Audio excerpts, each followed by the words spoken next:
drifting alone. An echo of silence, no place to go. But deep in the night, I can feel the glow. The signal is calling, my people I know. Engines alive, we're ready to roll. Back to my people, back to my soul. The city is burning, the skyline ignites. Together we're rising, together we fight.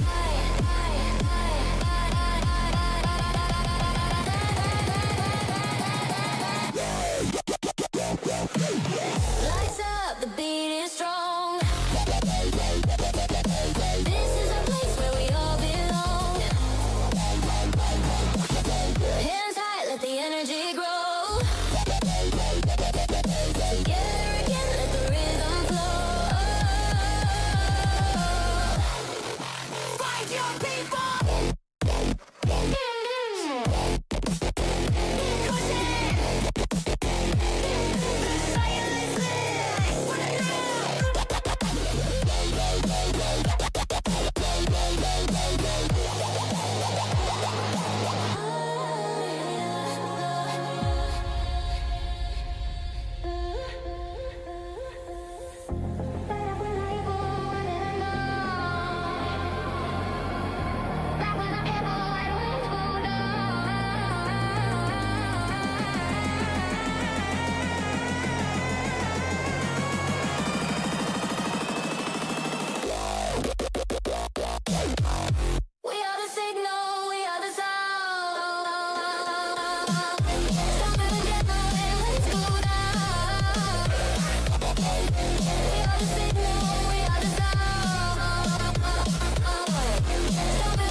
Let's get nuts.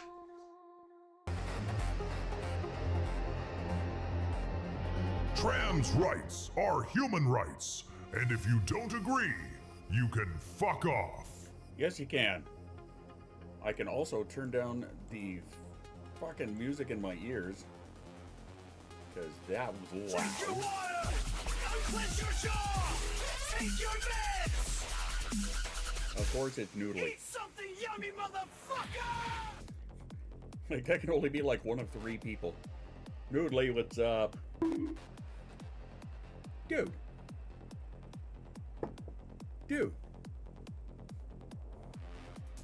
Music's loud on our end too. False.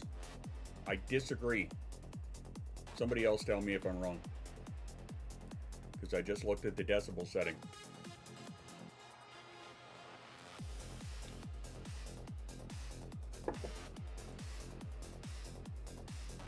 Dan, am I wrong?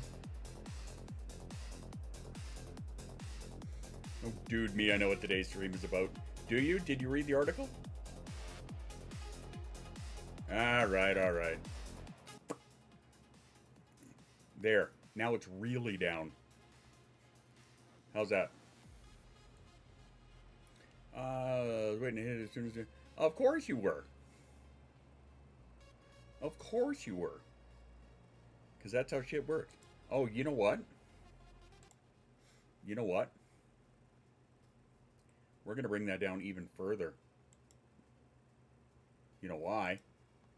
Because it can afford to go down even further. There we go. Let's try that. There, Tiff, can you hear me? Can you hear me now? I'm a Verizon commercial. Can you hear me now? Good. Anybody else feel old? All right, there we go.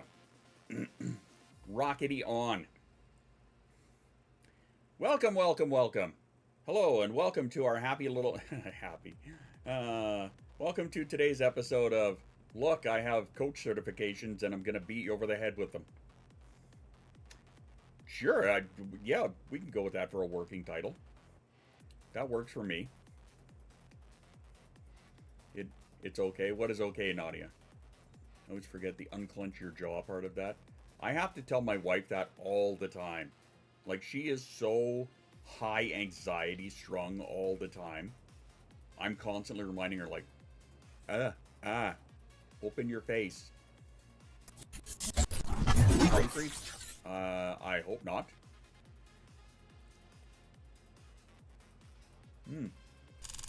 Anime. What is up, my darling? I mean, I don't like music. No, you don't. We know. It's a me, Annie-O. Annie-O who? Annie O'Reilly. Apparently, I'm a fucking Irish now. Yeah, we'll go with that. I have to remind myself as well, but my jaw will start hurting, so I'll let you know. I mean, that's one way to let yourself know. You know, when you're in pain and it's time to stop. Yeah, that's a good way to remind yourself. I should probably not do that anymore. I'm a butterfree. At least it's better than a butterface, I guess, or something to that effect. So, what's up with you? Before we, before I take one of those things down and smack you over the head with it. Oh shit! Broke my tooth last week because I clenched too much. Ah, that sounds actually very dirty if you think about it. So I'm not going to think about that too much. But it, yeah. I'm in a ton of discomfort. Discomfort, I think, would be a very, very minimal word for that. Yeah. Yeah. Got a headache, but given our weather, it's unsurprising. Yeah, that's where it's at. My pain doctor is stopping my pain treatments because I diagnosed the government for. I mean, is that a good or a bad, though? Because if I recall, correct me if I'm wrong, if I recall, you were aiming to get the ACE program diagnosis. Very bad. I forget things, so I'm happy to be corrected.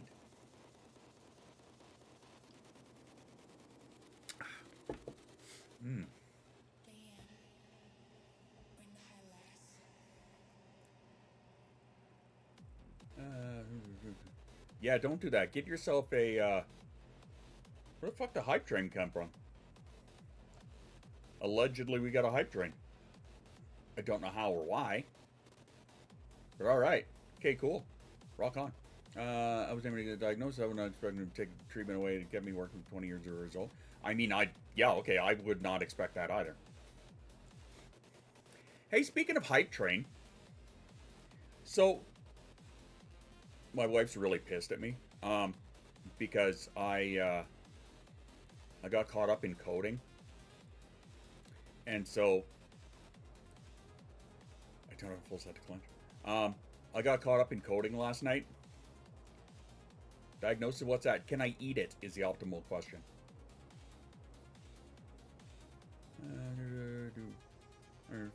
Okay, fair enough. I just want to point out just one little itty bitty tiny little thing that I was working on.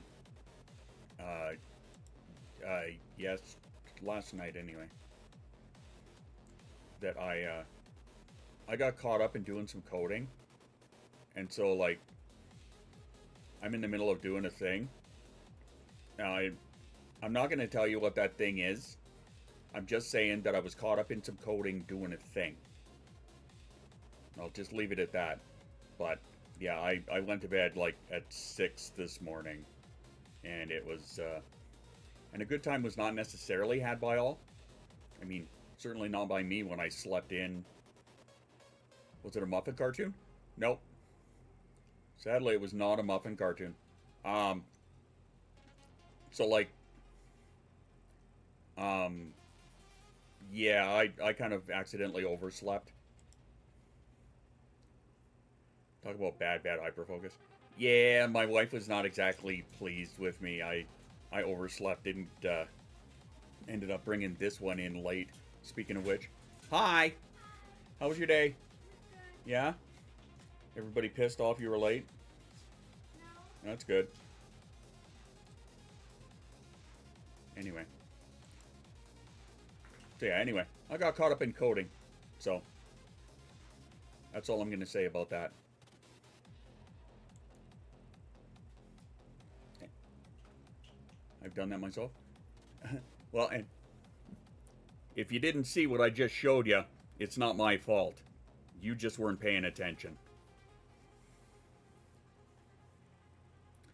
Didn't get the joy of sleeping in today, and Mama said, fair enough. Got to work on your crochet projects. Fair enough. Lurk away, noodly. Lurk away.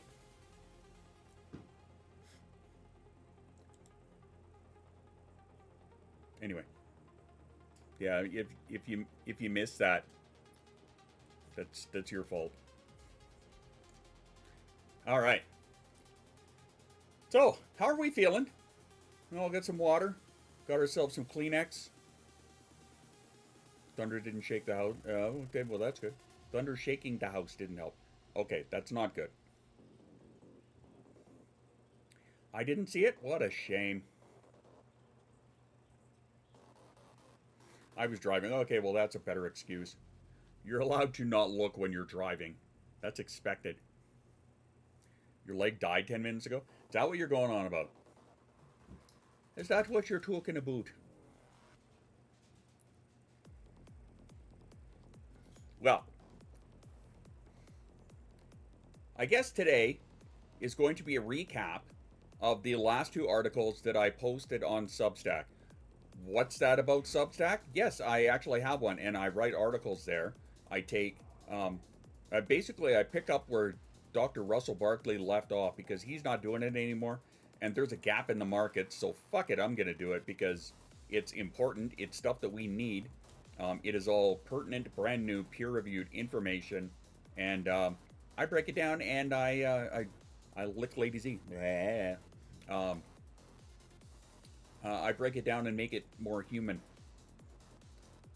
So, yeah, if you have not checked out the last two Substack articles, well, you're going to hear about them today.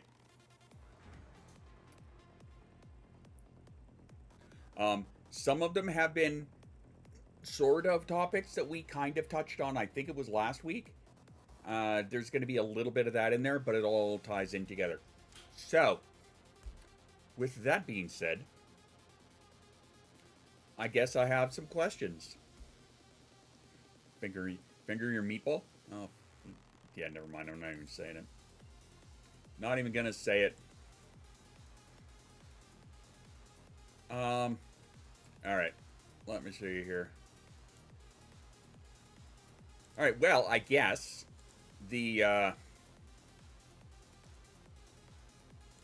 guess that's on the wrong layer.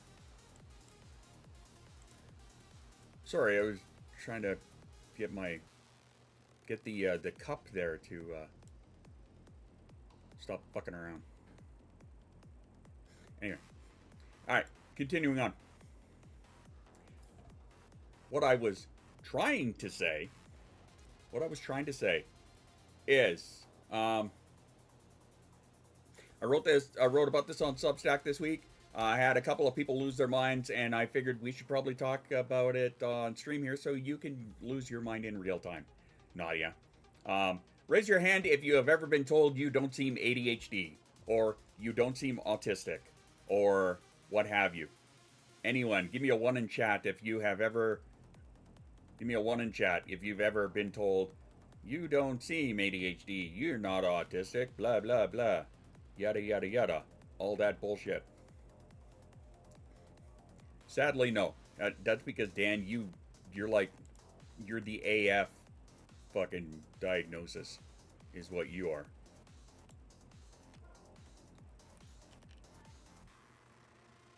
I wish I do not answer. I mean, fair enough. Fair enough. Congratulations. That is not a compliment. That is a review of your performance. You know, all the time. It's true, you are. But yeah, that is literally a review of your performance. Quick check-in. When somebody says you don't seem neurodivergent, does that feel like a compliment or an insult? Because there are some people that will take it either way. Giggity. Be cool. They, some people will say that it feels dismissive. Okay, yeah. That's fair. Gotta love when you can mask so well you fool yourself sometimes. Yeah, for like 40 some fucking years, yeah.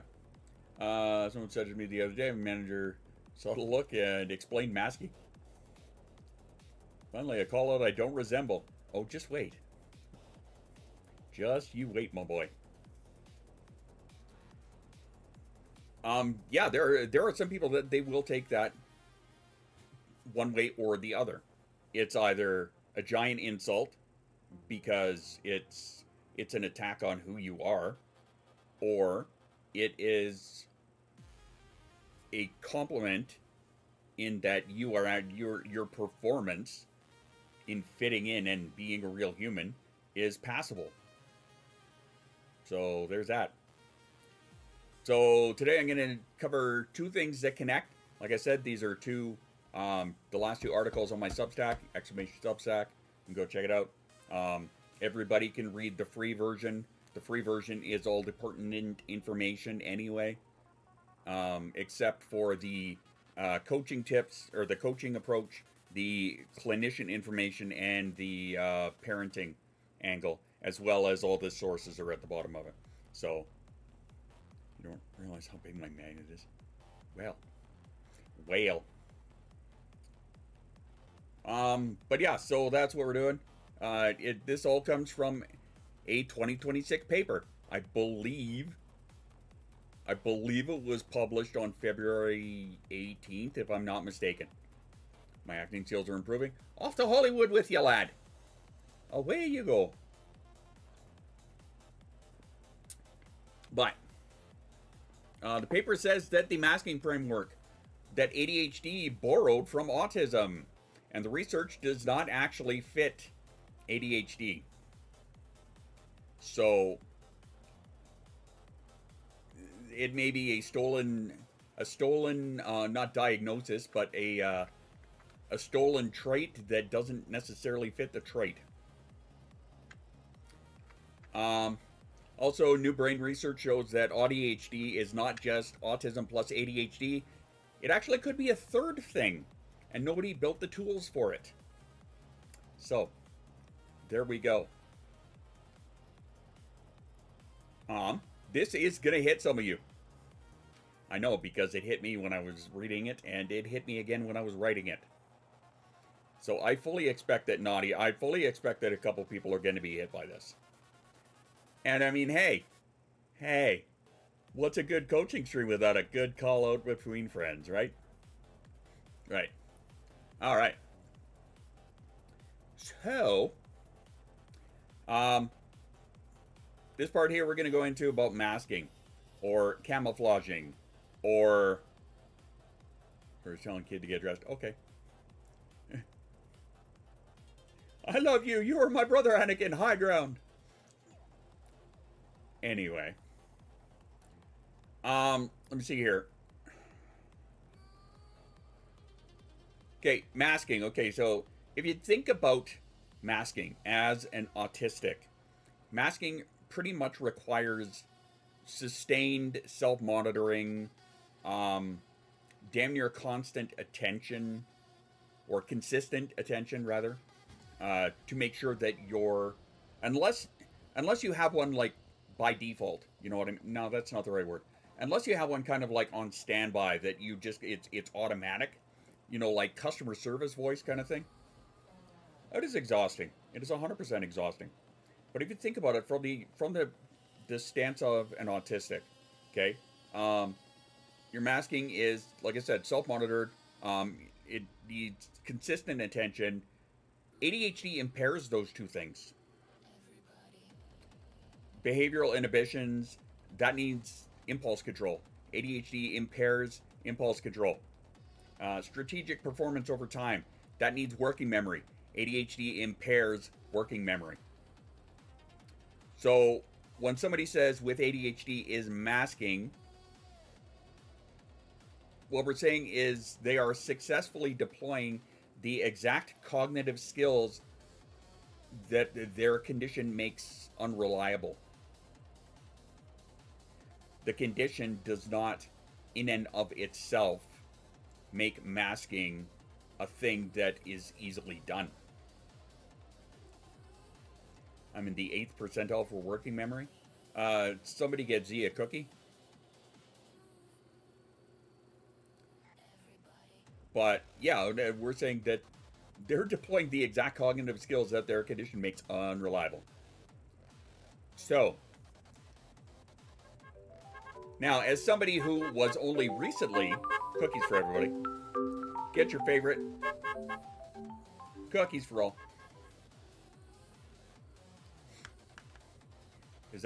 Is what, oh, the 8th percentile? Yeah.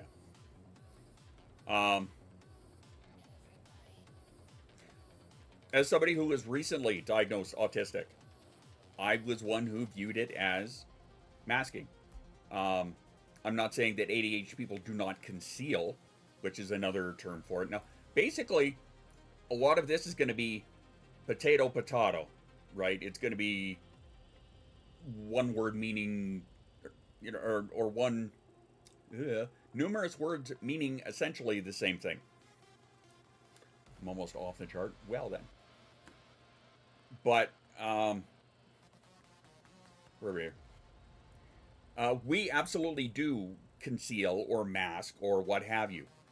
But what we're doing might not be the same mechanism as autistic masking if you are doing it from the ADHD brain, not having autism. And that distinction, according to this paper, does matter.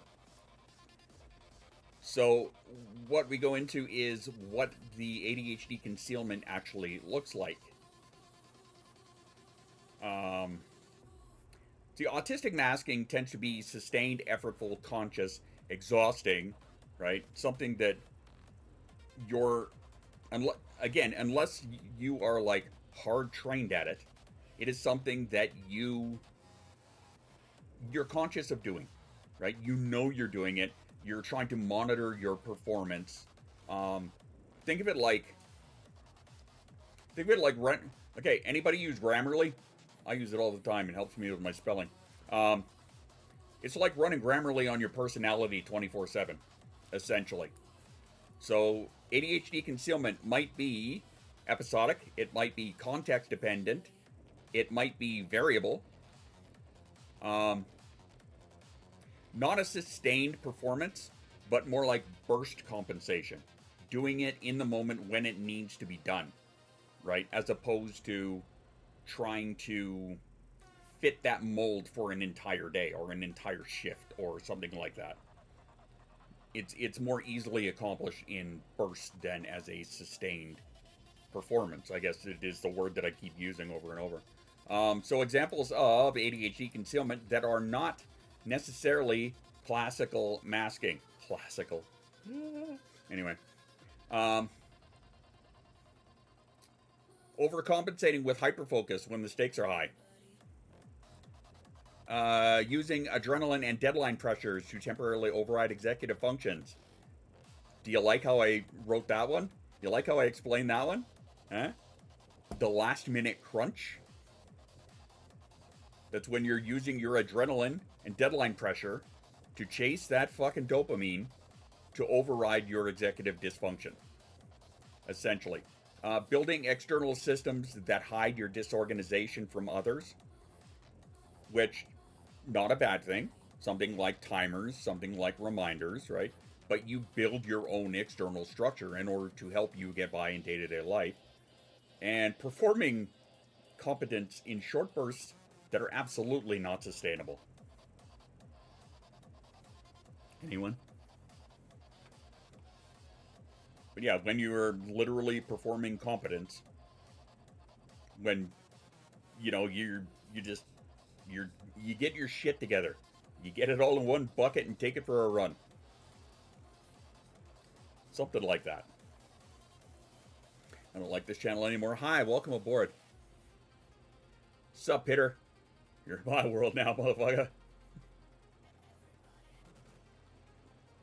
Anyway, the point being that is real. That is exhausting. That is no less exhausting than an autistic that is masking all day long. It's just, with an ADHD brain that does not have autism, you are doing it in those shorter bursts, and you are you are dumping so much more adrenaline into it. It's real, it's exhausting, and it deserves its own name, honestly. I don't think masking necessarily needs to. This is where I'm kind of on the fence myself, because I have used a couple of different names for it. What are some of the ones that I use? Concealing, morphing, makes me think I'm a Power Ranger. Stuff like that. I feel a large part of my imposter self comes from knowing sometimes I mask I feel fake, or you're getting shit figured. I mean, if it's a strategy that works for you, though, take it and go. Right, run with it. Anyway, according to the article, and anybody who wants the sources for this, hit me up afterwards. I've got them all handy here this time.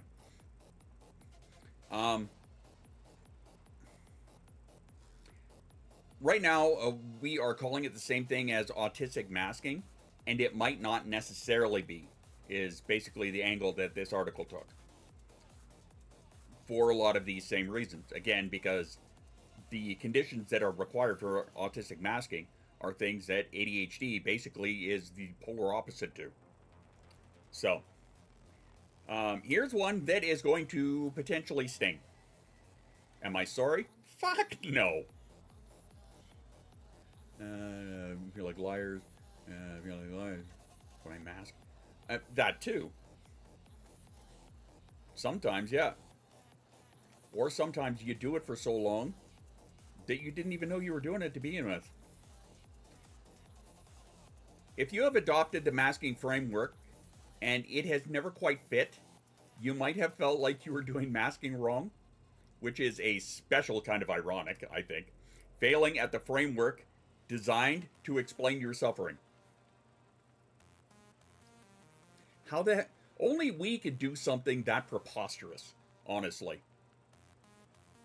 Like, when you're trying to either explain your suffering or hide your suffering, and you fuck that up. Yeah. Sounds like something we would do. So I guess I want to know is, how many people feel like they are actively suppressing who they are? Or do your symptoms just show up differently depending on the situation? Because they're not the same thing. I don't know, I was masking for years until I got too tired. I started to do it less. I'm much more aware of it now. It's funny how that works too. Once you figure out that it is something that you are doing. Foster syndrome about your own mask. Yep. Right? Like only we could be that ridiculous. Seriously. Like, what the fuck? What is going on there, Bubba? My Google Home was going off there. But yeah, so again, do you feel like you're actively suppressing who you are, or do your symptoms just show up differently depending on the situation? I learned about it and knew it was me, became aware that when I was doing it. Yeah. See, in my case, it was... I mean, I always knew that I actively had a mask going. I spent 20 years building a persona in the bar that was an entire mask. Did I know it at the time? Nope. Did not. Did I know it about 15 years ago? I suspected. Did I know it about 10 years ago? No, I was getting a little closer. Did it really hit me about 3 years ago? Like a fucking truck? Out here not giving a fuck anymore. I'm out here living my own free life.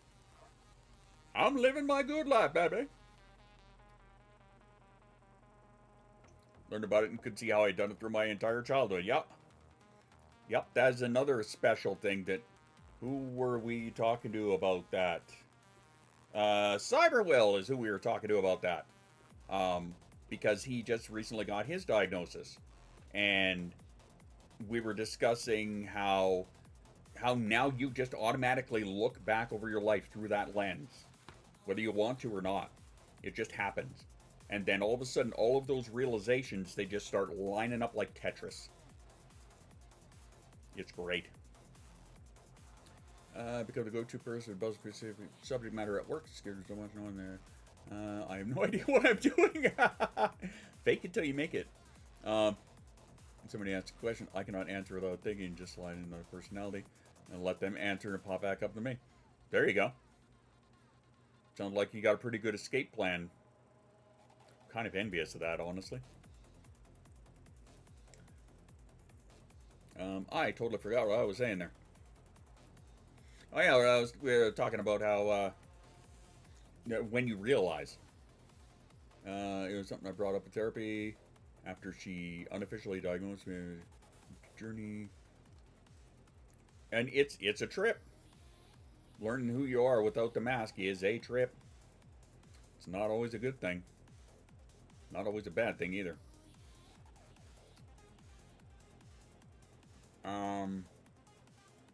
All right, well, let's shuffle along, shall we? Another thing that was discussed is why this matters clinically. Oh, it really is. It is such a big eye-opener. Because when you're seeing all of those incidents, all those experiences, all those relationships, all the this, that, and the other, right? And the questions of, how could I not know? Or, this is why I did it that way. Why did I do it this way? Why did I not do it another way?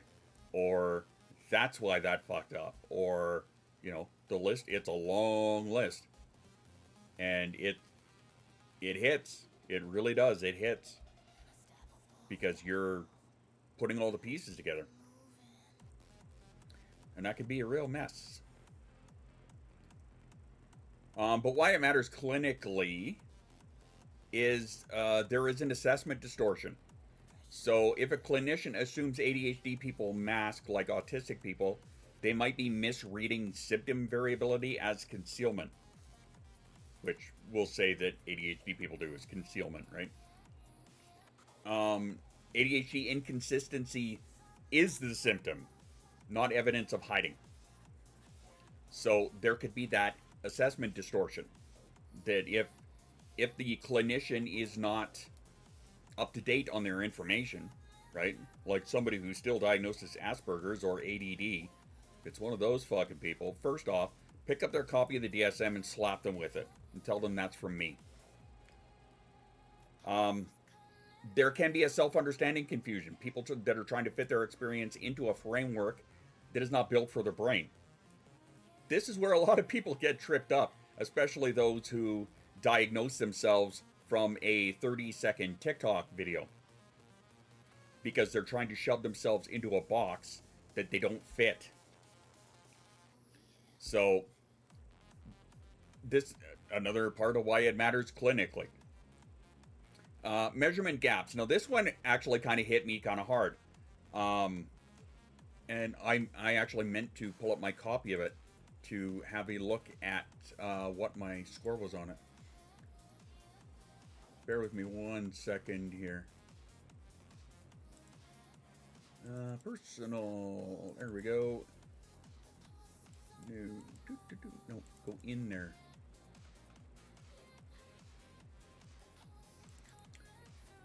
Where is it? Okay.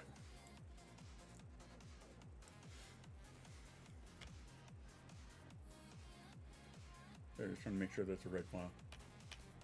That is not the right one. Okay.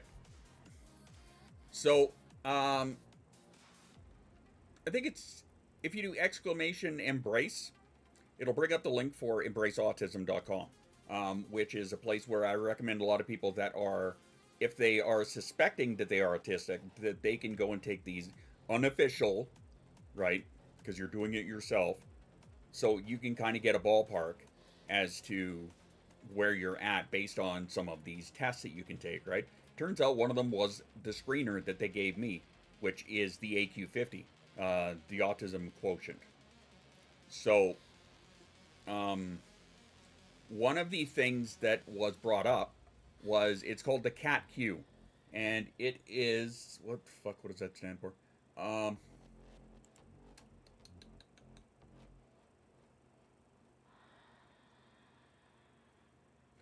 It was right there.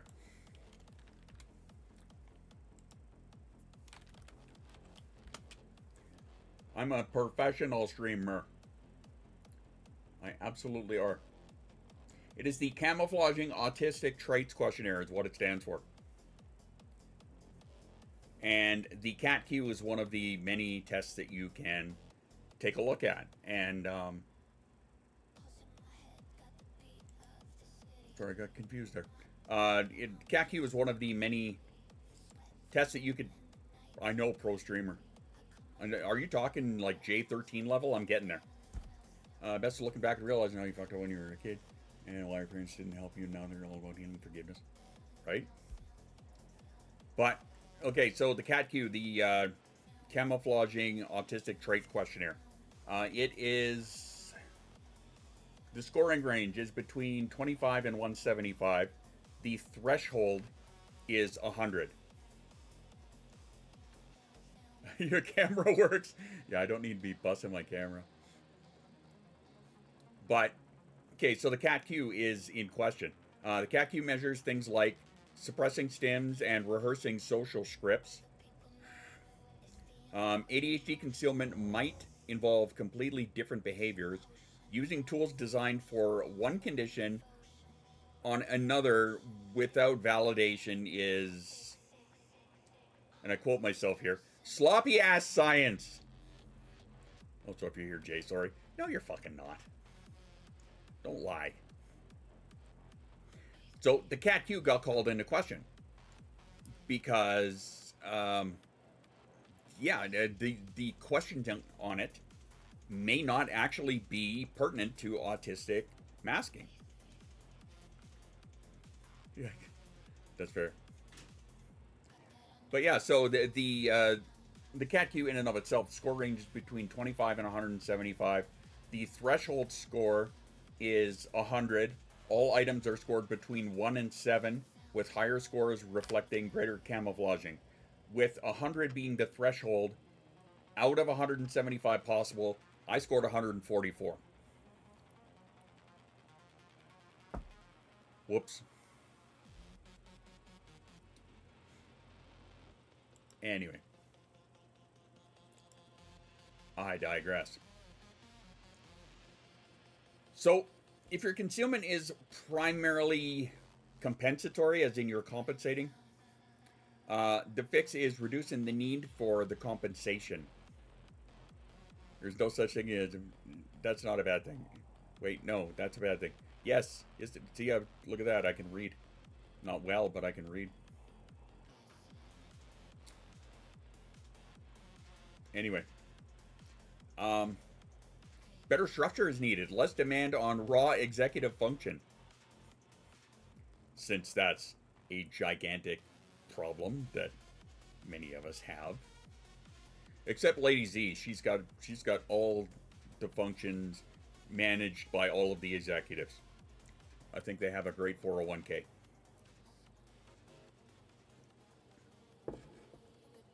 I must have won something big. Yeah, that was the same on my Radzar. Boy, did I win something big there. It was herpes, that's right. Congratulations. You won her. You got the herp. Anyway. Let me just quickly tie this up. If your concealment is primarily masking, the fix is creating safer spaces for authenticity. Places like a certain Discord, in my opinion. Different mechanisms, different solutions. If we lump them all together, we get generic advice. And basically, that fucking helps nobody. Because if you're just getting generic car tips for your brand new Ferrari, might not be the best thing for you. So, for the parents in the chat, if your kid seemed fine at school and then falls apart at home, I'm not going to point any fingers. The instinct to say that they are masking could be there. And maybe they are. but maybe school just provides structure, novelty, and social pressure that temporarily boosts their executive function, whereas home removes the scaffolds. So the question is, are they hiding it? Or the question is not, rather, are they hiding it? But what conditions make the brain work better, and can we build more of those? I apologize if I just directly assaulted any parents. No, I don't. Have you met me? Come on. Have ya met me? I can do it one-handed, can ya? Well then. Oh, you're talking about food. There you go. That was really good timing, actually. That worked out really well. Because that was based on the first article that I had written for Monday on my Substack. So if you want to go actually read the whole damn thing, exclamation Substack, you can check it out there. All of them are available for free. The paywall only hits where we're talking about, like, clinician stuff. Like, well, you just heard. The coaching stuff, the clinician stuff, the parenting stuff. That's all after the paywall. All of the other information is free for everybody. So yeah, there you go. But if you do want to pay for it, I love you a long time. Love you a long time anyway. Who the fuck am I kidding? Who am I kidding? Anyway, so I'm hoping that I didn't assault some people too hard. It doesn't. I know free is my favorite color. It doesn't sound like there was too heavy an assault there during the first part. I might have to step my game up. It's either that or I hit Nadia so hard she can't talk anymore. I don't know. We'll figure that out later. But in the meantime, it's time for that self-care break. So, go get yourself some water, a snack, go hit the bathroom, go and pet your dog, check your dishes, run a lap around your kitchen. Assault polar bear mama. No, wait, what? Yeah. Oh, I'm stewing. Jared, I love you. For those of you that can run, do a lap around your kitchen. I don't know.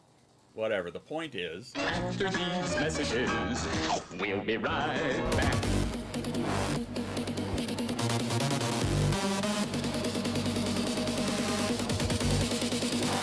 It goes on.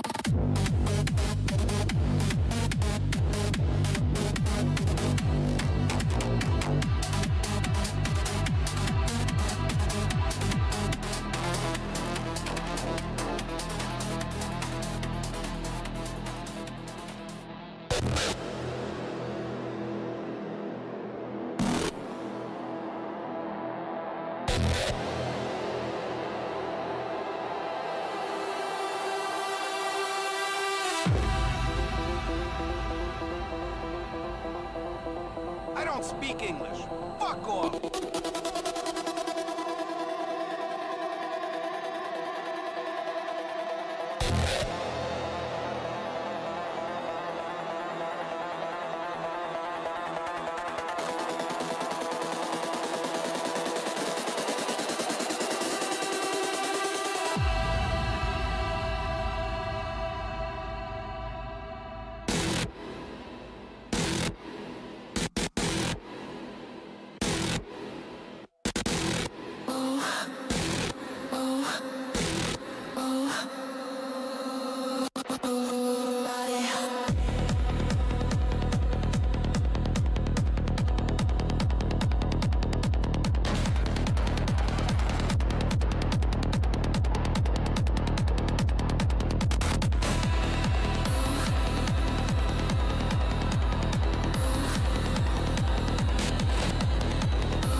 Everybody move.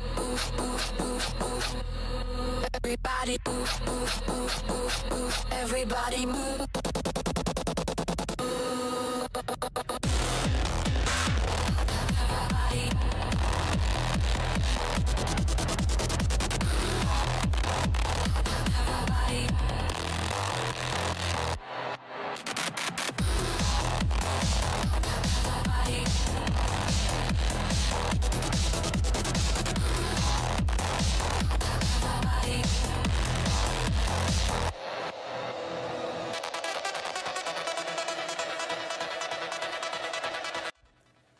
All right, welcome back to the Personal Assault Show. Hi, welcome to today's educational stream. Hopefully, you guys had a chance to have a little stretch. I only got my PC issued fish. Hey, nice. What was it? What was the problem? What was the matter? What did you do? Why do I always default to like this shitty Irish accent? I'm so bad at it. Gutting the motherboard out. Oh, that'll do it. Yeah, that could do it. Yeah. So it's working a whole bunch better for you now, is it? Doing that test to see my score.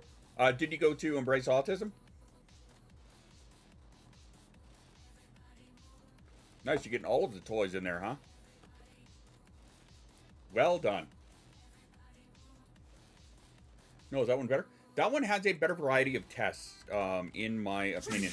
No, I'm on it. Take your meds!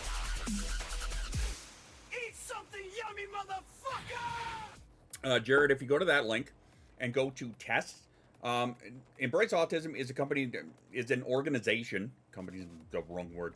It's an organization that is run out of, I want to say Toronto. It's out of somewhere in the east. I think it's Toronto. I could be wrong. But it is also run by their head doctor is an autistic. And the tests that are there, again, they are not to be used as gospel, right? I mean, obviously not, because you are performing it on yourself, right? Made it sound like mathematical masturbation. Let's not do that. Okay. Anyway, basically, you're supposed to have a doctor or a clinician of some kind assign you this test and be able to like interpret the answers and all of that shit, right? But it will give you a benchmark. It'll give you an idea, a ballpark, as to kind of where you sit. Yeah, absolutely. Be curious. 100% be curious, right? This is what I mean when I say that if you are going to go the route of the self-diagnosis, right? Anybody who's not diagnosed, they want to get one, they can't afford one, right? But they want to see where they're at. Do this. 100%. Go through the DSM. Compare your experience versus the diagnostic criteria, right? Like when I first walked in to see about getting an assessment with my diagnostician, masturbating, there you go. That was like the worst Mike Tyson ever. It'd give you a starting point. Yes, it does. Right?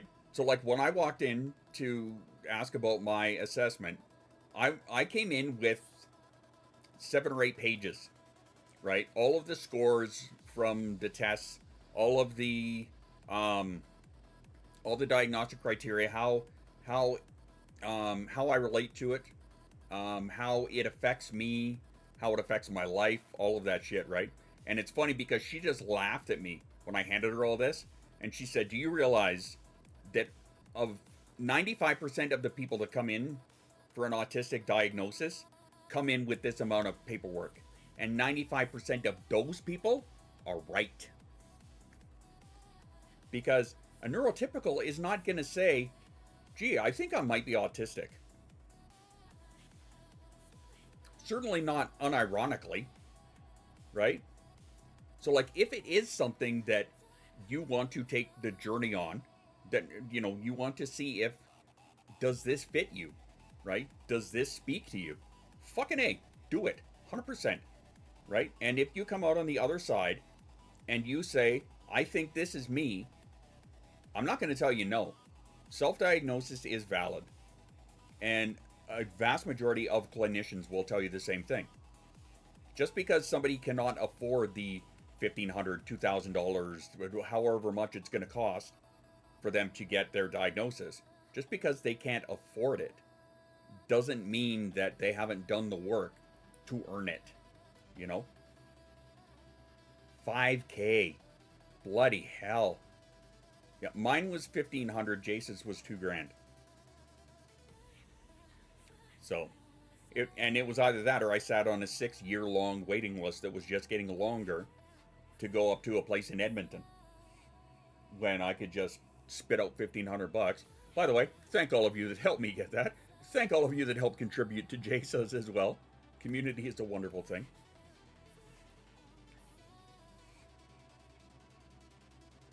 I mean, that's one way to do it, yeah. I suppose.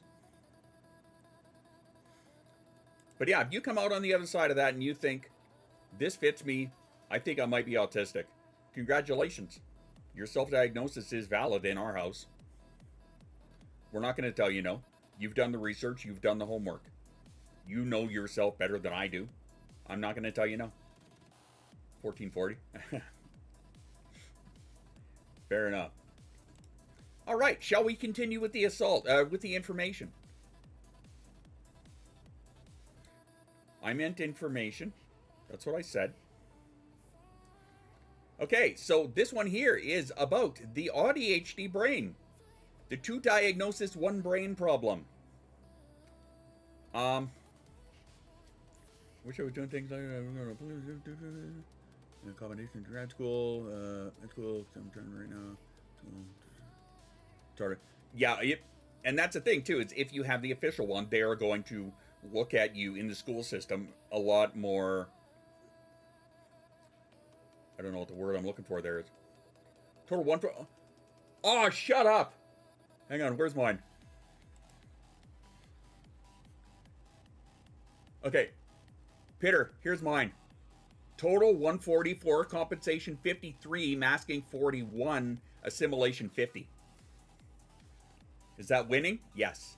Congratulations, you get a cookie. Dan, could you get the lucky man a cookie? That is indeed. Are you winning, son? Congratulations. You get yourself a cookie. And so does everybody else. Cookies for everybody. But yeah, that's hilarious because we got the same score. We just kind of charted a little different. All right, anyway, as I was saying, the 2 diagnoses, 1 brain problem. Basically, what we're going to try and establish here is that AuDHD is not additive, it is interactive. Now, the article that I wrote, and this one I posted yesterday, is about how it is not, Squirrel, it is not 2 different diagnoses in one place. It could potentially be a 3rd diagnosis, or a 3rd, not 3rd diagnosis, but a 3rd way of thinking, a 3rd,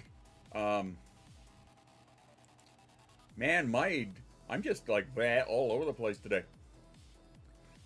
It's a 3rd operating system. That's what I was going for. You know, have you ever heard the euphemism that ADHD and autism, it's like running Mac on a Ferrari when everybody else is running Windows in a Hyundai? Hence the squirrel, exactly. Or those other moments where I completely forget something and somebody will pop, welcome to the server. But yeah, basically the theory is, according to this paper, or these papers, that AuDHD is actually a 3rd operating system, as opposed to the ADHD or the autism. All right, Linux. Pick your OS. I don't give a fuck. Whichever one works best for you. Anyway, so the typical clinical path. Get diagnosed, and I'm sure this happens to a lot of people. I know there are exceptions. This happened in my case, and I have heard many that Windows in the Ferrari. Blue screen doing 295. Yeah, that'd be a good time. But yeah, this is kind of what happened in my case, and I've heard of a lot of other people where this happened to them. Step 1, get diagnosed with ADHD. Later, you get diagnosed with autism. Now you've got 2 labels, 2 sets of recommendation, 2 frameworks, designed as if the other one does not exist. Thankfully, I did not have that last problem. Because later joined a Discord, that's right. Because my diagnostician, being my therapist, being ADHD as hell herself, is a lot more understanding of it. But I have heard from numerous that say, I started out with ADHD, I got diagnosed autistic, and now they're treating it like it's either, you can either treat both things the same way, or they're treating it like one exists versus the other that now does not. This is a problem that, according to the paperwork here, comes up, according to a lot of the people that I've heard in our community and online, comes up. Could be not a third OS, but a gap merger. According to the paperwork, they lean a little more to the full third OS. So nobody asked what happens when both are running at the same time. Surprise, motherfucker. First prize, motherfucker. Hard eyes, motherfucker. Rude eyes, motherfucker. Supplies, motherfucker. Some fries, motherfucker. Disguise, motherfucker. Some pies, motherfucker. All rise, motherfucker. Wrong size, motherfucker. Super size, motherfucker. Snake eyes, motherfucker. I got highs, motherfucker. That's what happens. The timing on that, chef's kiss, by the way. That was fabulous. But nobody asked what happens when they're running at the same time. When they're running at the same time, surprise, motherfucker.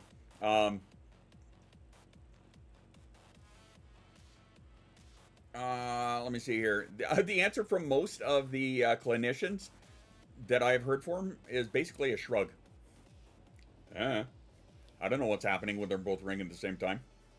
But in this paper here, now I'm not even going to try and pronounce this guy's name, but they reviewed the cognitive characteristics across autism only, across ADHD only, and across a combination of both. The answer to, can we treat these as 2 conditions happening, or that, oh boy, I'm tripping over my lips here today because my other middle arm came up. The answer to, can we treat these as 2 conditions happening to share a brain, is increasingly no, according to the paperwork. Again, those of you who want the resources that I'm pulling from, DM me and I will send them to you. So, the executive function profiles are different across all 3 groups. Did you say middle leg? I did not. I said motherfucker. I did not say middle leg, but I mean, I'm like I said, I'm tripping over my lips today, so it's entirely possible that that kind of stumbled out of there somewhere. Motherfucker. Anyway, the executive function profiles are different across all 3 of the groups. ADHD alone, the brain is too flexible. It shifts too easily. It cannot hold course. Autism alone, the brain is too rigid. It locks on and cannot redirect. AuDHD, neither pattern clearly applies. You are too rigid and too flexible, depending on the context. Welcome to the fucking paradox. Okay. So, I'm waiting for somebody to yell at me for that. I completely am.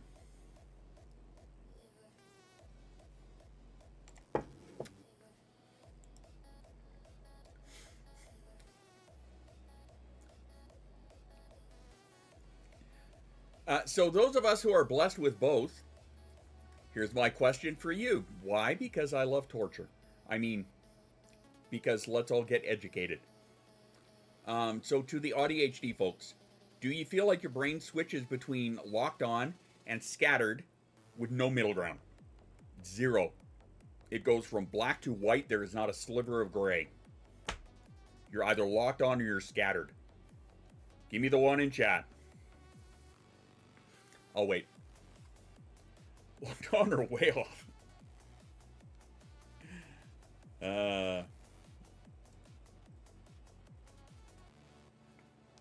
It's hyper focus. I had to teach myself systems to meditate. I still cannot. First of all, fuck you for all the call-outs. That's what I love to hear. You know, whenever I feel unappreciated for all the work that I do, for all of the information that I round up, for all of the education that I share with you guys, I just wait for Nadia to show up and berate me. and hashtag winning. It makes me feel like I'm doing all of the winning. I'm winning. I'm winning here and I'm winning there. Nadia, you make my life complete.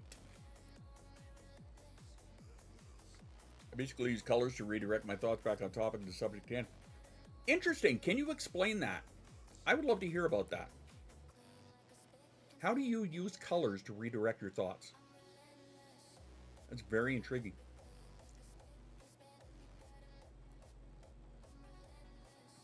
The thing I'm looking at is... I'm looking at AHS. Everything I'm looking at has a color. Sorry, never mind me. And I mean, you're right. Everything you're looking at will have a color. I'm intrigued. We will continue after this little interruption. I ask myself, what else has that color? Okay, so we'll say blue, for example. Start with blue. Just, we're looking at the sky. The sky is blue. What else has that color? Water has that color. On paper, it does. Then I ask, what is in common with that color and subject? In this case, they're both elements. Interesting.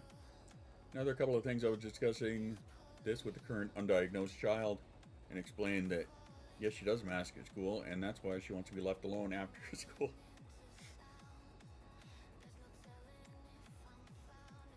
Where does the water come from? The sky. Gotcha. Yeah, that's another good connection. Yeah. Or if you think about it, what's in the sky? Clouds. What are clouds made of? Water. I see how. Yeah. No. Very well done. I like that. That's really interesting. I am actually going to put a little marker there so that I can come back to that. Dan's farts are wet. Yep. And cloudy. Yep. Well, oversimplification or not, I mean, you got from A to B, right? That's a good example, I think. You know, you want to take it a little more out of step, then yeah, knock yourself out. That's great. That's really cool. Yeah, and as always, if it works for you, run with it. All right, so as we were talking about people who were either locked on or scattered, and apparently that seemed to hit a chord with a couple of people. Okay, so in this other study I pulled from, the journalist's name was Watanabe, and this is back from 2023. It was a brain imaging study, and in kids with pure ADHD, cognitive instability was driven by overly flexible dynamics in the dorsal attention network. Now, yes, I'm going to get a little sciencey here. Bear with me. So in kids with AuDHD, the cognitive instability looked the same from the outside, but was driven from an entirely different neural mechanism in the frontal parietal control network is what it was. So to dummy that down for guys like me, on the scan, ADHD kids, it showed from one region. AuDHD kids, it looked like it was from the same region, but it was actually from somewhere else.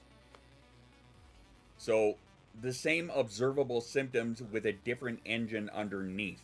So they were not two conditions stacked. They were distinct neurological different patterns. So yeah. And there was another paper, Narcisi, I believe the name is. The paper is from 2026. The comorbid group showed compounded working memory deficits, elevated anxiety, and emotional dysregulation that exceeded what other conditions would produce alone. Not additive, compounding. The Dula Oblongata. There you go. And again, Anarchist already did, but anybody else who wants the sources that I pulled from, DM me. I will happily send them to you. I'm not here to gatekeep. So, bearing that in mind, again, forgiveness for all the sciencey shit, but I kind of had I had a point to prove. So if AuDHD was just autism plus ADHD, stacking the interventions should work, right? ADHD meds for the attention stuff, autism accommodations for the social stuff, but it doesn't work that cleanly, does it? Those of us who have got both and have tried both different ways to appease the brain. Crazy fish lady, hello. Hashtag Nadia, yeah. Not here to gatekeep, but to call you out, that's right. I cannot, you know what, there are many people that can't. There are some people that, well, specifically the stimulant meds, right? There are some people that have heart conditions, they can't take them, right? Anytime makes me a zombie, then in my humble opinion as a professional, non-professional, you were either on the wrong med or the wrong dose. And at the risk of me sounding like a prick, you didn't travel the journey long enough to find the right one. Potentially. There are some people that, yeah, all of them, they will absolutely make you a zombie. I won't eat, won't sleep, or drink, and I hallucinate. Wow. They didn't give you Vyvanse, they gave you fucking LSD, dude.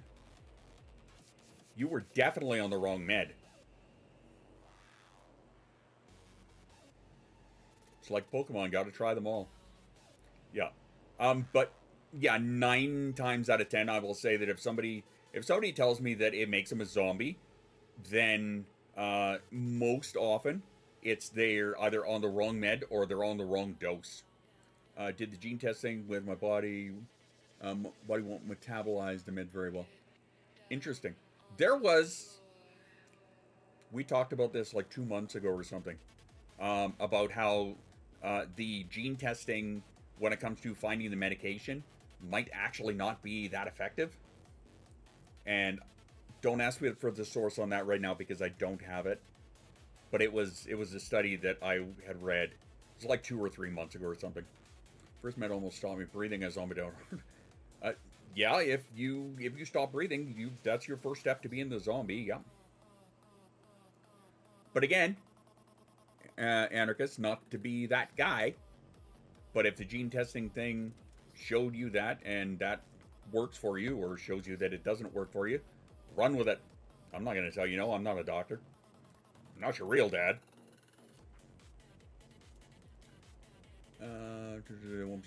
Not even the non-stim ones like Wellbutrin or what the hell's the other one?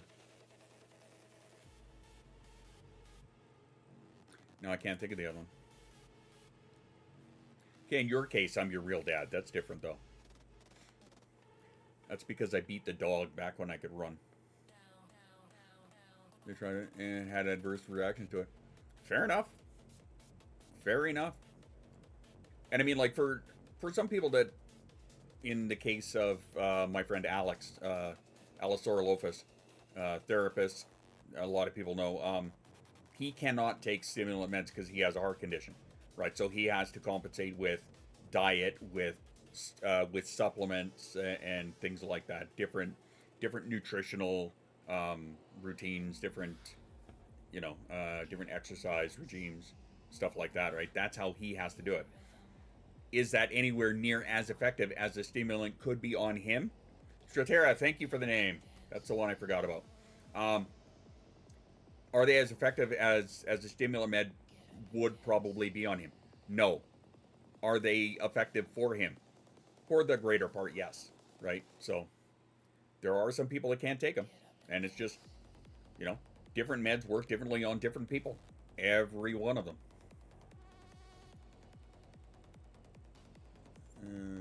Now want to know what works? Hit me. What do you got? Xanax. That's not the first time I've heard that. Don't manage their highly addictive jokes on him. I forgot to take them off like every goddamn day. Like coming off supplements because I accidentally went through a phase without them and did really well without them. Well then. Oh! 7 streams? That's almost a week. Crazy. I feel like you're a fan. Alright, let's get back to this here. Where was I? We were talking about how... right, so that the underlying neurology is interactive, not additive. The real world version, autism says build a routine.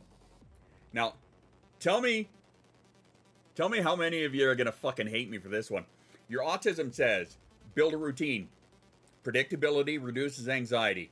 Yes? More often than not, yes. I'm gonna say yes. Okay? Your autism says build me a routine because predictability reduces anxiety. Your ADHD says routines are boring. Boredom tanks my executive function. Yes? Yes. Holy shit. Did I get raided and not know it? Hi, all. What's up?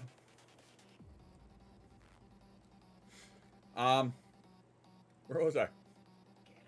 All right. Circling back. Autism says build a routine. Predictability reduces anxiety. ADHD says routines suck ass. Boredom tanks my executive functions. And if your clinician treats those as separate issues, they will tell you to build a routine and get novelty. That's not a plan, that's a fucking paradox. That is not how it works. So trying to treat both conditions with one thing doesn't work. For those of you that are just showing up now, we are in the middle of the the education about, today's about the AuDHD brain. This part, the second part after the self-care break, the first part was about how masking, how the term masking was kind of co-opted by the ADHD community from the autism community. As many things are, I hate to say it, because I didn't initially want to believe that, but in doing all of the research and whatnot, turns out it's true.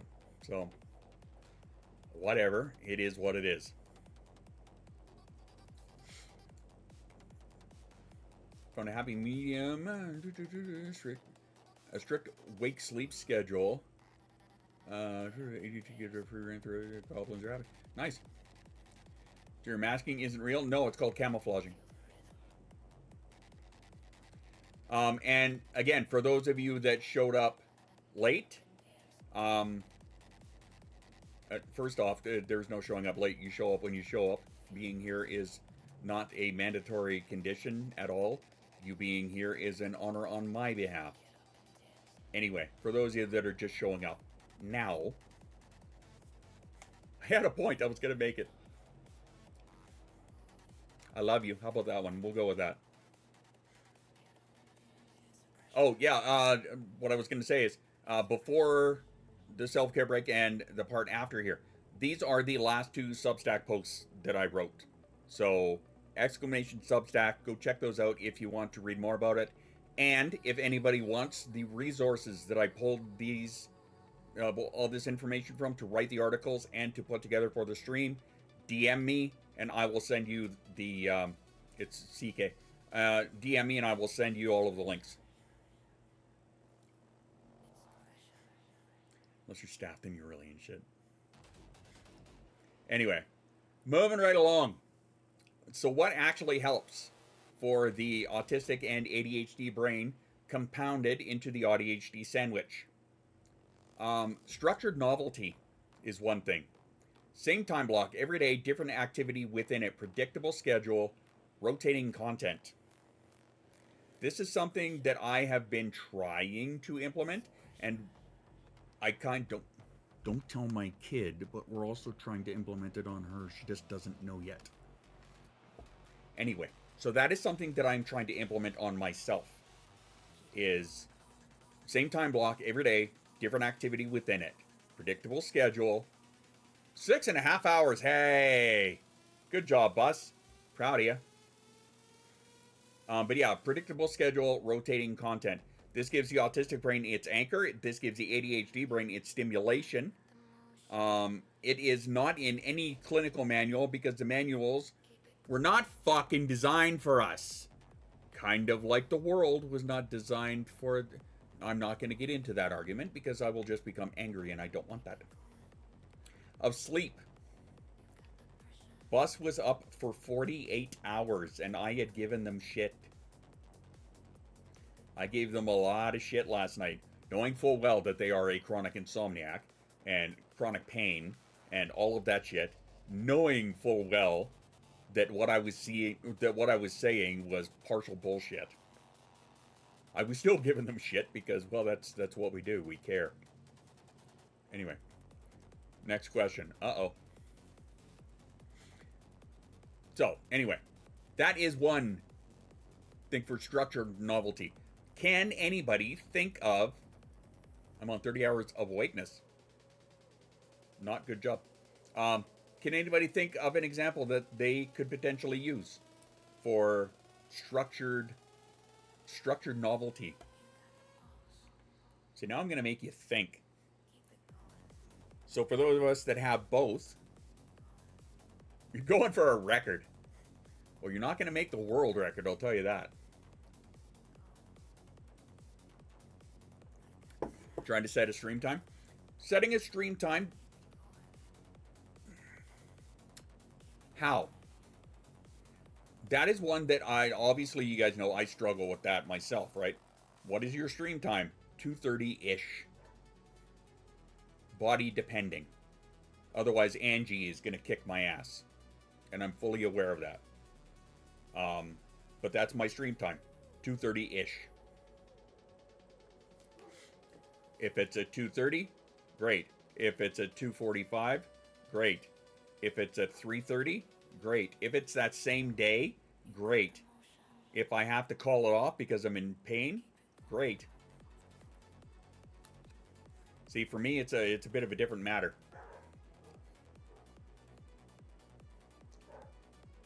Oh, I think my dogs are outside. Yes, I will. See, I knew you were there. There's a 2 in it somewhere. That'll do it. If it's next Tuesday, so be it. And this is something that I have to accept and that I struggle with, but I have to accept it. And I'm getting better at accepting it because that's just the reality of my life now. All right, let's shuffle along, shall we? Regulation stacking. Instead of choosing between pushing through... I expect to assault a handful of you right now. Ready? Instead of choosing between pushing through, which is ADHD advice, shitty ADHD advice, but it's ADHD advice, and withdraw and recover, which is autism advice, not necessarily the greatest advice, build micro recovery into your workflow. So instead of just shoving through, powering through, and exhausting yourself, see, I've got a third condition there that it doesn't allow me to do that. But instead of just head down, put your nose to the grindstone, pull yourself up by your bootstraps and just get her done, versus fuck this shit, I'm out, I'm going for a nap, maybe try and Pomodoro that. I'll work hard on it for 20 minutes, then I'm going to take a 5-minute break. Then I'm going to work hard on it for 20 minutes, then I'm going to take a 5-minute break. Something that you could do. Regulation stacking. 5 minutes of low demand activity between the tasks, not a full break, but not no break. A regulation bridge, essentially. Apparently I'm just an ableist, so what do I do now? You regulation stack. Jay, aren't you listening? You fucking ableist. But that is another method, and of course there are many of us that we love our Pomodoro, right? But it's something that you can also apply to just about any other situation. You just got to kind of twist the details a little bit, make it work for you. So another one for, oh boy, this one is for people like me with alexithymia. What is alexithymia? For those of you that don't know, I'm glad you asked. Let me tell you.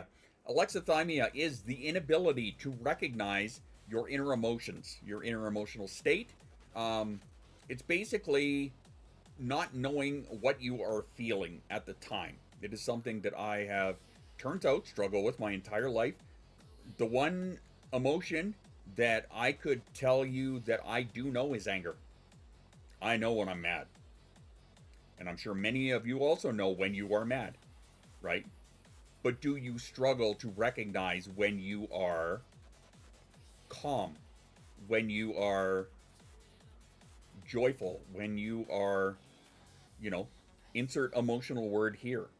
Do you struggle to recognize when you are feeling anything, right, other than anger? What we're feeling or allowed to feel? I guess that depends on your handler. But to know what you are actually feeling. 20-minute poop break every hour keeps me calm. And it keeps you regular. Sorry, I had a fiber commercial just kind of zip through my head there real quick. Should make a list of Pomodoro games. Absolutely. Moon, if you make a list of Pomodoro games and send it to me, I will absolutely share it with everybody. 100%. That would be awesome of you.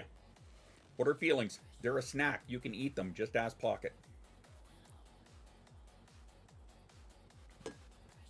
Even if you love your job, you can still become overwhelmed and exhausted if you overdo it. Yeah. Ask the guy who can't make video content anymore. At least not the short form stuff. Well, even the long form stuff. I'm going to make a video out of this today, but that's about it. To make $1, I make a dime. That's why I poop on company time. Yeah, that's my motto. I struggle with it. Hardcore drives people nuts around me. Yeah. I've got a feeling. Jesus. Yeah, your laundry. Can I relate to having an emotion, tidal wave destructive? I can't identify them until days after. I mean, yeah, 2 lists. Away we go. I mean, maybe. Shit laundry? Well, you were just talking about a poop. So, I mean, if you're not using toilet paper, you got to use something. That was a terrible segue. All right, continuing on. So, for those of us with alexithymia, I struggle with this big time. Always have. Didn't realize it. Bullshit about it and didn't know that I was bullshitting about it my entire life until I realized that I actually struggle with it. There are things that Jason was given in her class, in her CASA class, to help her with it. They're called body scans. So, you know, it's kind of like a little paperwork, you know, how are you feeling, like, in your head? How are you feeling in your shoulders, in your hands, you know, things like that. Check in with all of the different areas of your body to kind of physically know how you're feeling. Track your energy, your tension, your sensory load, things like that. Let the data name the feeling that your brain will not. So that's something that potentially could be used. Do I use it? No, because I suck at remembering to use it.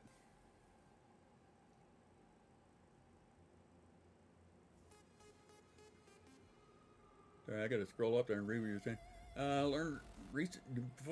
Stop moving. Learned recently that if I'm not tapering down on my ADHD meds, I work best now raw dogging it. Oh God, no music, no background. It's on task. If I do anything else, it's too distracting. You know what? My sister, power fucking to you. If that's what works for you, power to you. I'm not going to tell you no. I'm going to tell you that doesn't work for me. But if that works for you, fantastic. There are times that I will actually get so caught up in what I am doing that I will notice that I'm sitting here with my headphones but no music playing in it, which I normally have. But I will be so caught up in what I am doing that I just don't turn it on, right? And what works? I'm sorry that you hate it. That legitimately sucks. But I mean, But I mean, why wouldn't it be that way, right? Why would it not be? What? Easy things for us? Get real. Get real. But yeah, so for alexithymia, I wonder if body scans would help in a poster or pillow placed in a room. We have it on paper that is stuck to the fridge with a magnet. There is also, speaking of pillow, I have seen, you can get them online just about everywhere. It is a giant emotion graph, right? So it cuts it into, you know, your major emotion and then down into like the little sub emotions, or that, you know, categorizes them down better. I have seen them on pillows.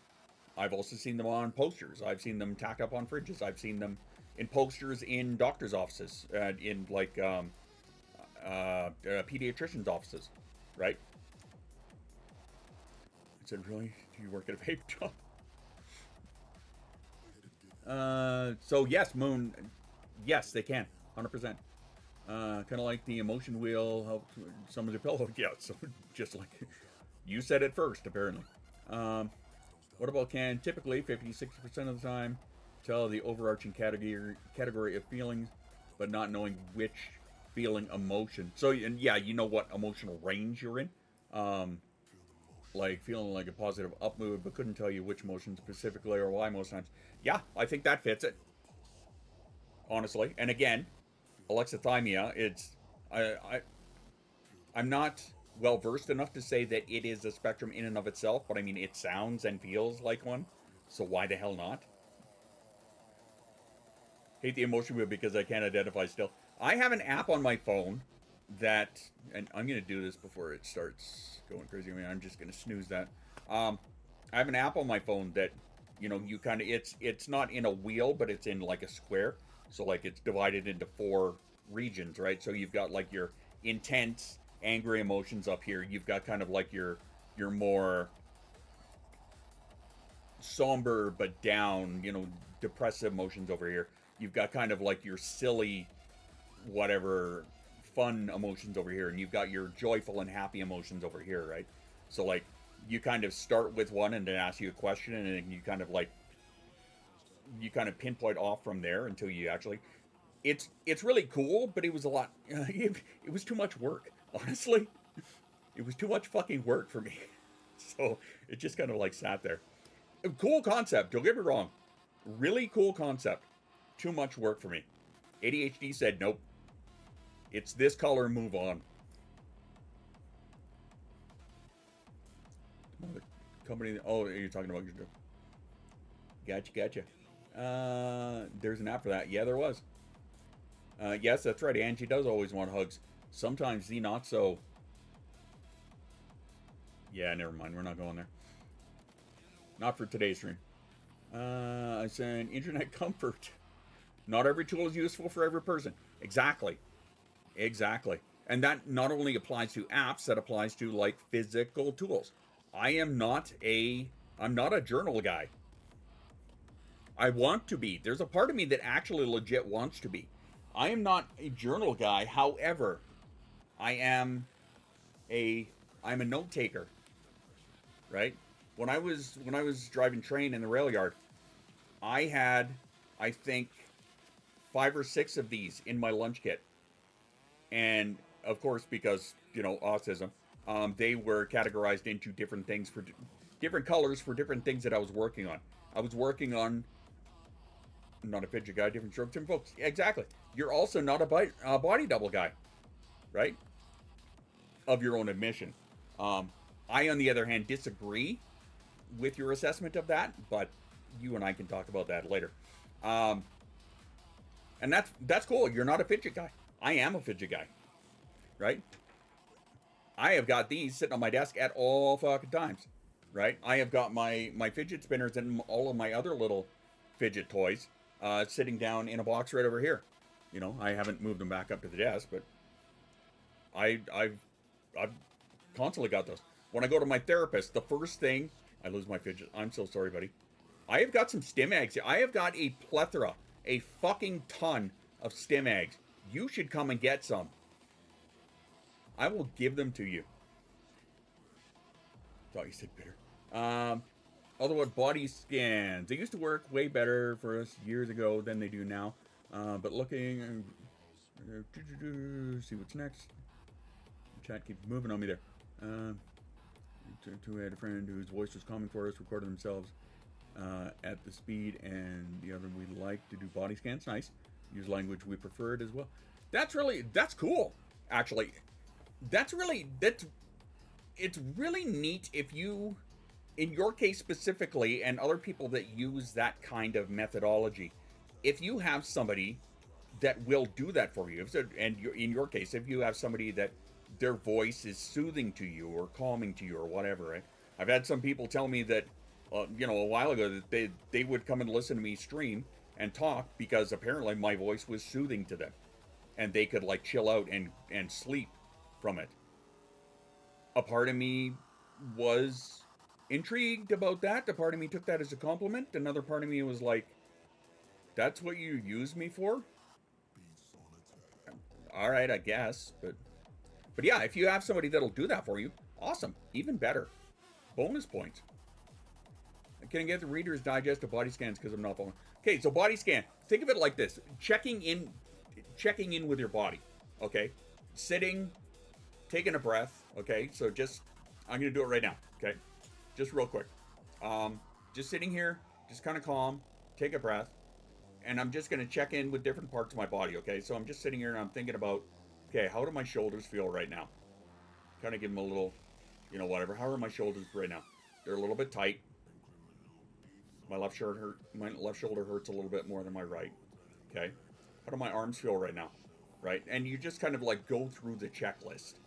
Right. How am I feeling in my head right now? I have a little bit of a pressure headache behind my eyes right now because I got like 3 hours of sleep. Shut up, boss. I don't want to hear it.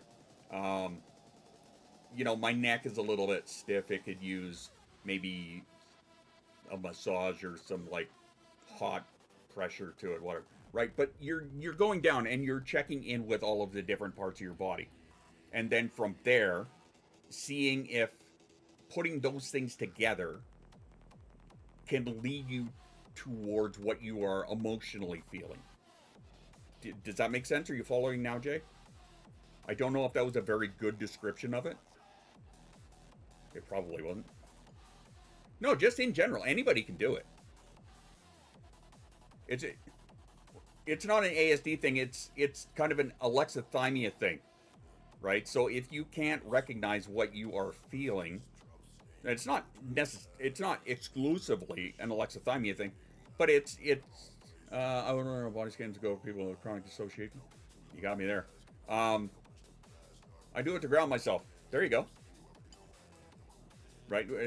We try to get Jasa to do it. I don't know if I could do it, but I do understand. Yeah, I mean, like, just sit and give it a try one time. If you're just sitting at your desk by yourself and you just kind of like have a moment, you're about to open a game or whatever, but you haven't, or, you just finished reading something or watching a fucking YouTube video or whatever.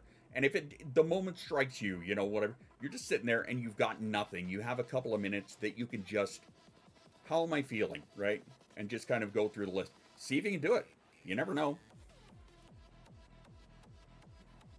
You never know. We have way digressed off track, but that's okay. I'm cool with it. I'm cool with it because I actually still have like 2 sections here. But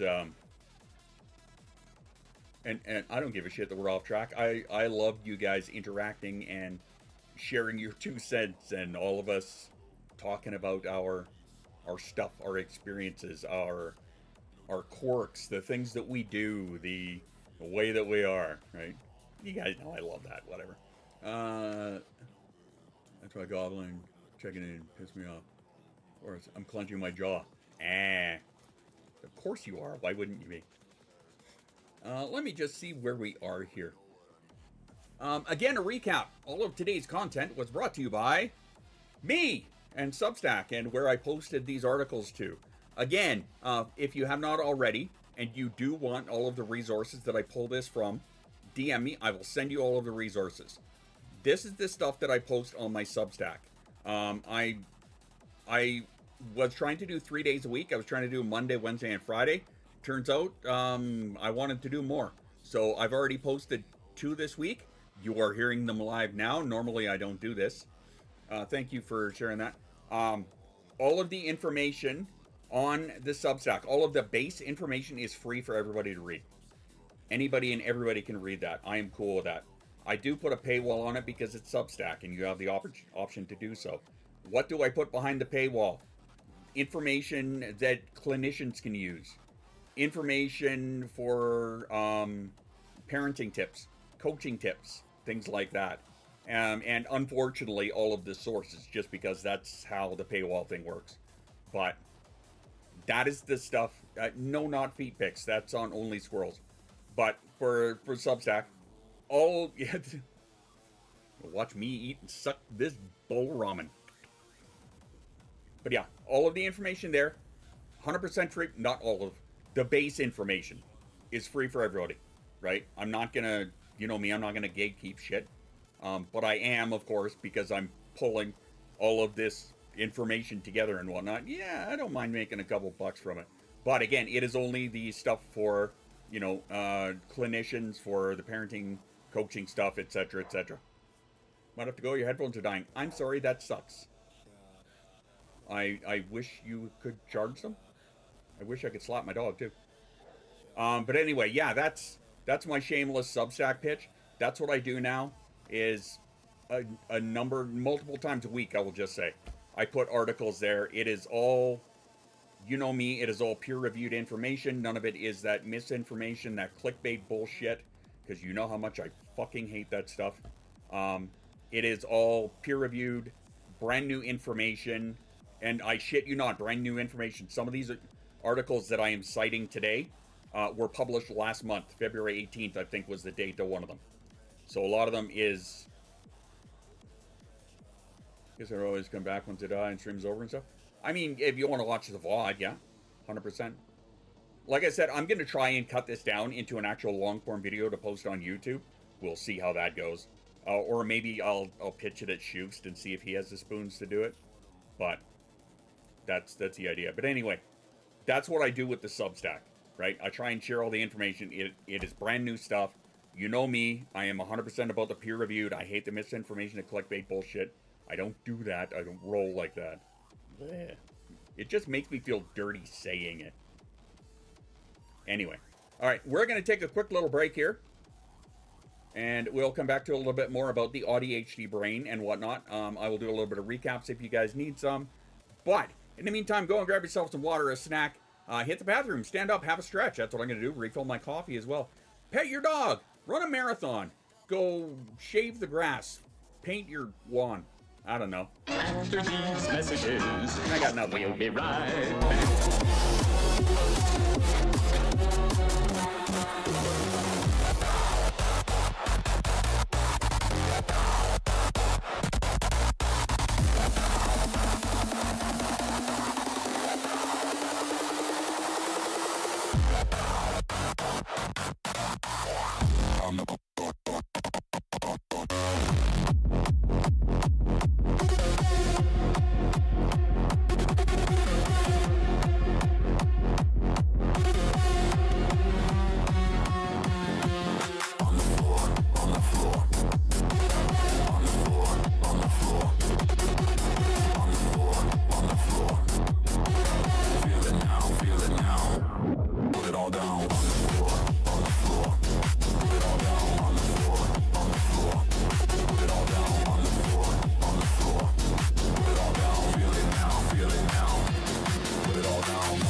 On the floor, put it all down. On the floor, put it all down. Feel it down, feel it down. Put it all down on the floor, on the floor.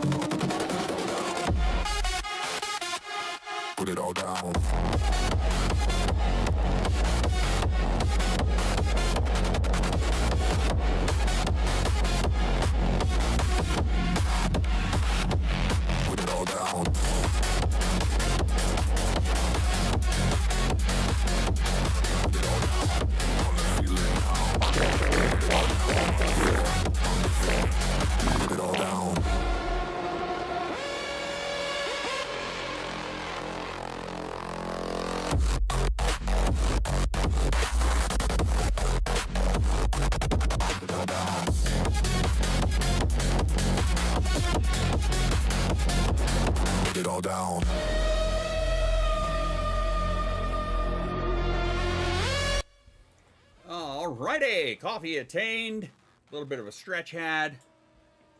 Hopefully you guys were able to get yourself some water or... Hey, you like that? Get yourself some water, a snack, the bathroom break, all that stuff. Beware of exploding demons.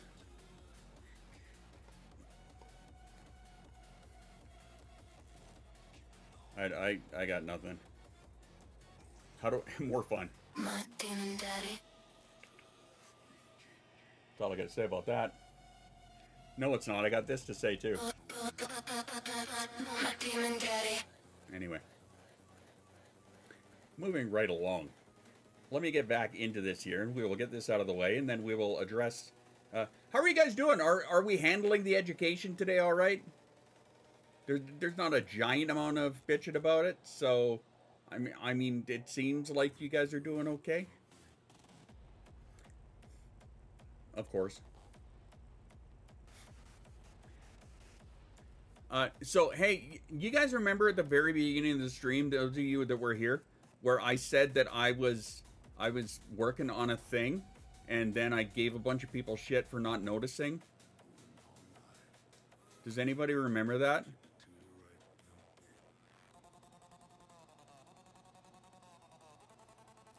Because for those of you that you can't hurt my feelings, that's right, I don't have feelings, you can't hurt them. For those that were here and those that do remember, I'm just gonna say that and leave that where it is. Mine got taken away. They're in a jar somewhere in my wife's purse.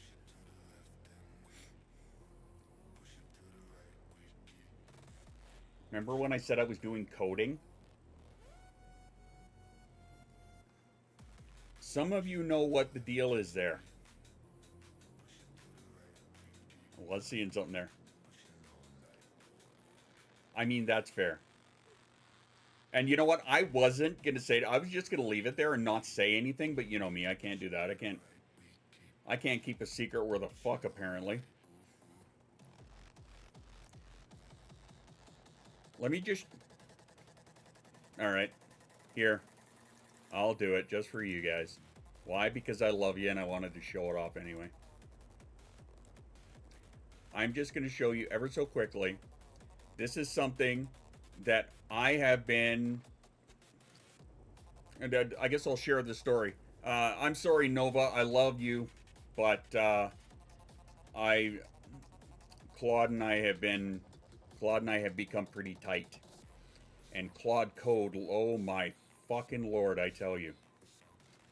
So, I tried to do this with GPT, and I could not do it. I could not get it to work for the fucking life of me. Well, last night I spent a vast majority of the time nose into this code to try and get this to work. And so far, she's kind of coming together. Now, there are... I don't know if you might be able to see this train here is black or whatever. These ones actually can see better. The names on them, and they're just random names. The names on them are way too far down. The squirrels are actually hiding inside of the cars right now because I need to get the alignment correct for them. But this is not a video like I had done before. This is not video. This is all done in code. Every bit of it. The intention behind that is that I no longer will have to say, we got a train going just like years ago, for those of you that have never seen it. Movement. You're wondering if you had like a little worm crawling on your screen there. But we'll say that we've got, you know, the train is like 15 cars long or whatever. And then Jay shows up and Jay subscribes. Well, what did that mean once upon a time? That meant that I had to wait until after the stream. I would have to go into After Effects. I would have to place Jay's car on the end of the train. I would have to re-render the video for the next stream where Jay would have his car on there. Not anymore. Because this is all going to be done in code. Oh, Jesus. The conversations. Don't even get me started about the conversations. Which became a hassle. Yes, unfortunately it did. It was a lot of work. I ended up burning out because of it. And I just couldn't keep up. Well, now, because it is in code, what is going to happen is the train, if Jay subscribes, okay, just, we'll give you the visual here.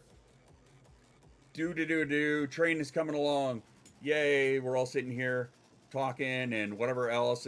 People are like, hey, look, there's my car. It's the patron car. Look, I'm a patron supporter. Look, there's Jay's mod car, blah, blah, blah, whatever. And then we'll say Moon because I'm going to pick on you. So now the train is going by. Moon subscribes right now. Okay. So the train is going to finish its run. And then once it resets and starts again, Moon's car is going to be the end of it.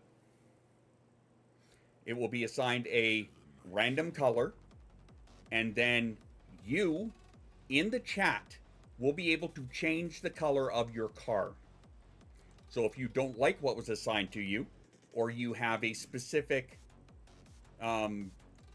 desire, you want a periwinkle car.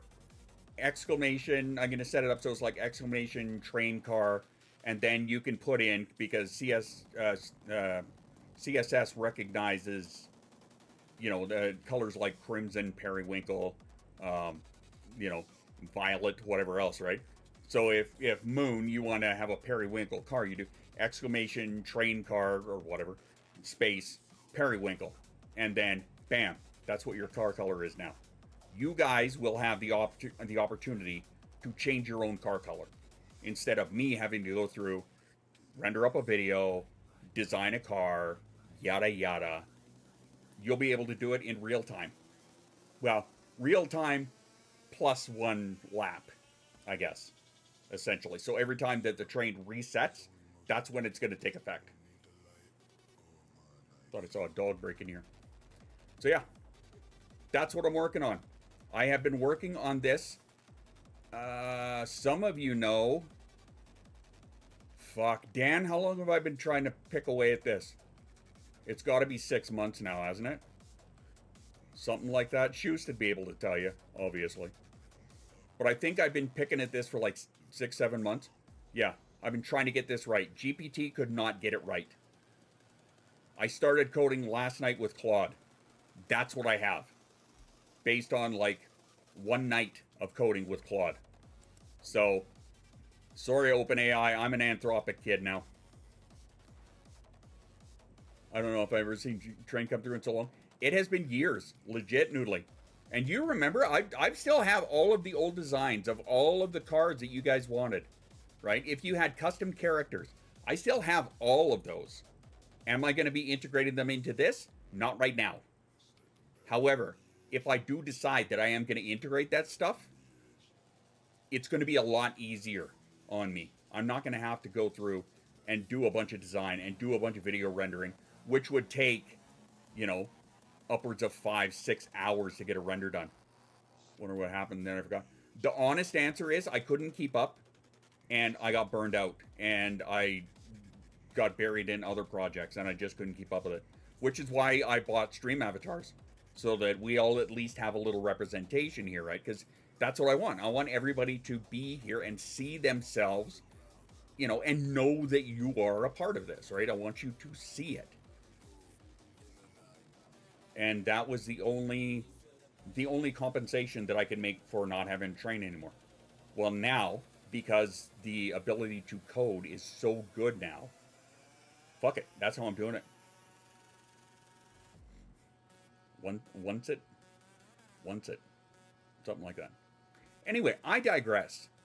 Now that I've showed that off and let the cat out of the bag, I guess. Oh, exclamation, gotcha. Oh, the tombstone. All right. Apologies for digressing. Here we go. Let's get back into it. Where were we? The medication question is the last thing that we... I know you don't. You just want to be there dead. That's okay. You can still be a tombstone. You be nice. I still have your model too.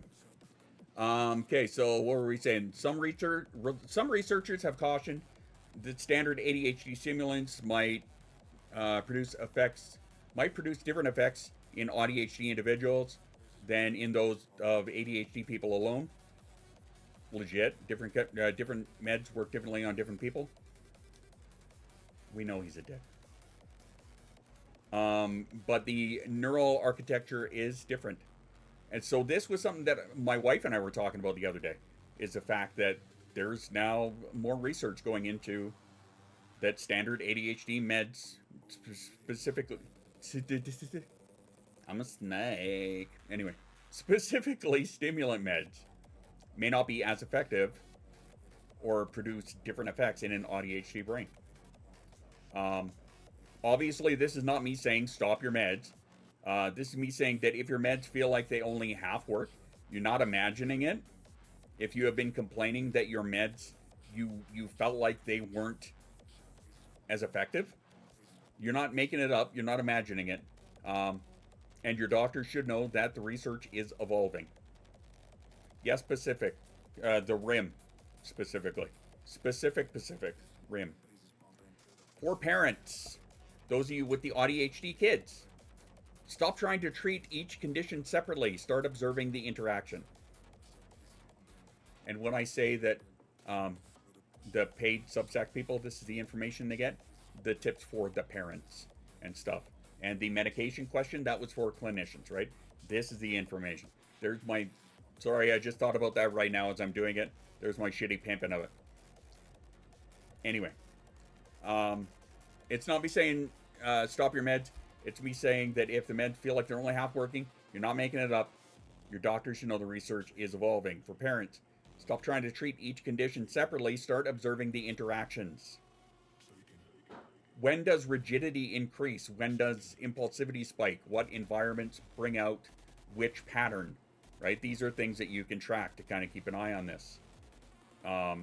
That map tells you more than each diagnosis does individually by itself. So, again, for those of you that are here that happen to have both spicy effects, the AuDHD brain, what is one strategy designed for ADHD or autism that only half works for you? Do you happen to have one? I think we were talking about some of them a little bit ago. And by the way, thanks guys for the plugs. Appreciate that. But is there a strategy out there that is designed? I really ever do. I don't know. I don't know. I do it. See, and I struggled to think of one at the time, so I didn't write it down in my notes. But I mean, if there's a strategy, and like we were saying earlier about how, you know, if you're trying to treat one and expect that it's going to treat both, you're gonna have a bad time. Jay has been marked, so say from this call, mostly. All right, so let's dive into the emotional reality of it. So if you are AuDHD and every productivity system you ever tried eventually fails, it's probably not because you are bad at systems. It's because the systems were designed for one condition and your brain is running a third thing. Is that Jace or is that the dogs? That's you. You're home early. Yeah. Oh. Well, welcome. This is some of the stuff that you and I were talking about the other day. Anyway, where was I as I lose my place? Okay, so the compounding regulatory system. So autism pulls towards rigidity, right? ADHD pulls towards flexibility, spontaneity, and the system oscillates. That oscillation between one and the other is exhausting. Admit it. You know that it is. Hey, Zen's in the house. Beep and a boop. Sorry I haven't been gone for long. Life's been busy. It happens. We call that rule 0, my friend. Life happens. And you don't ever need to apologize to me for being away for so long. Because circling back, life happens. Hi, nice to see you. Welcome to my my education session. Alright. What do we got here? Lost Rock Heart. Managed to bring in. Excellent. I'm glad to hear that. Boom! It's the Magoo. Look at the fucking airtime on that thing. Woo! But then, I'm glad to hear that. I honestly, don't ask me what it was because I don't remember that far back. But I'm glad you took it to heart. Feel free to remind me if you like. But where are we here? Discussion points. Okay, so working memory when it comes to the AuDHD brain. Working memory is simultaneously reduced in capacity and increased in demand. So the cognitive overload in situations that either conditioned alone could manage, not conditions together. What's the borderline, folks? Either directly or passively. Or gave due respect. Ah, okay. Working what I forgot. Exactly. Okay. Yeah, that kind of sounds like something we would touch on around here. And don't mind me, I'm just going to zip through the rest of my notes here so we can get this out of the way. Then I can say that I actually did this topic. Emotional regulation in the AuDHD brain. Intense emotions, ADHD people, that you cannot readily identify because, thank you, autism and alexithymia, strong responses with limited internal tools to process them. So you have a bitch of a time with your emotional regulation, which we had just previously talked about, doing things like body scans, doing that check-in with each of your body region, and, you know, see if you can kind of throw that shit together and see if you can actually come up with something. So rigidity and stability feels like I'm being tied down and strangled. So chaos for ASD people, brain explodes, AuDHD people goes back and forth. Essentially, yeah, right? So for those of you that are just kind of showing up now, the topic that we're touching on right now is not that autism and ADHD equals AuDHD, a stacked thing, right? Not that each thing is its own operating system, but that the AuDHD brain could be like a third operating system. This is what the science and the data that I am pulling from, this is what the articles that I'm pulling from are leaning towards. Robert, this rock is pissing me off. Robert. Anyway. Yeah, whiplash. Emotional regulation. A question here, because I recently heard that term, amygdala hijack, but it was related to borderline person going into what they call a high tension situation. Would something like that, brain chemistry stuff, be applicable to ADHD folks too? I am not as well versed in borderline as I am in things like ADHD and becoming more so in autism now. So I cannot say definitively yes or no. However, based on the information that I do know, the studies that I have read, and the people that I know in the communities, I would say that's a very distinct distinct possibility. Because when it comes to borderline specifically, BPD, ADHD, BPD, and bipolar, if you do a Venn diagram of them, it is fucking near a stack of pancakes. The three of them share 90% in appearance. So, and that's why a lot of people, specifically women, AFABs, they get misdiagnosed with things like bipolar or BPD if they are ADHD, or they will get diagnosed ADHD if they are bipolar, right? That kind of thing. So because of that Venn diagram, that stack of pancakes, right? And the 90% similarity between them, yeah, there's a lot of problem with that. So do I think that your comment about brain chemistry stuff be applicable for ADHD folks too? Yeah, I do. So I've got her maybe autism referral. Yeah, and there's another one where that one's not, if you stack that one on your pancakes, it's not 90%, but the autism and the ADHD one could be between 50 and 70. So, I mean, people who seem to be a part of the Venn cake. Oh yeah. Oh yeah. Slightly off topic, as we are off topic is the topic for one. And as we were kind of leaning this way, my daughter had brought up something about BPD, and we were talking about that because she had seen some things where she thought that they were, you know, she could relate to them. And I'm like, okay, that's all fine and well, but diagnostic criteria in the DSM, and I don't quote me on the ICD, but I know in the DSM, right? If she was to go in and try and go for a diagnosis of BPD, they would not give it to her. And the reason they would not give it to her is because the last line in each diagnosis in the DSM says, shave the beard, boom, problem solved, lawyer. There you go. You're right. That's one way to deal with pancakes. But yeah, she would not get that diagnosis because the last line for each diagnosis says, unless it can be better described by a different distinct disorder. Don't quote me. Don't use that exact quote, but that's basically what it says.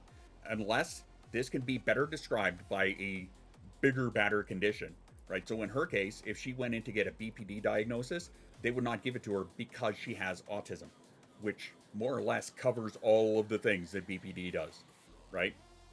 So what you were saying there about getting her maybe autism referral makes sense. Could happen. right? And they may, we have another friend where they actually removed, they undiagnosed her bipolar because they did diagnose her autism. You can stack up until you have a giant bouquet of comorbidity. I mean, you kind of could.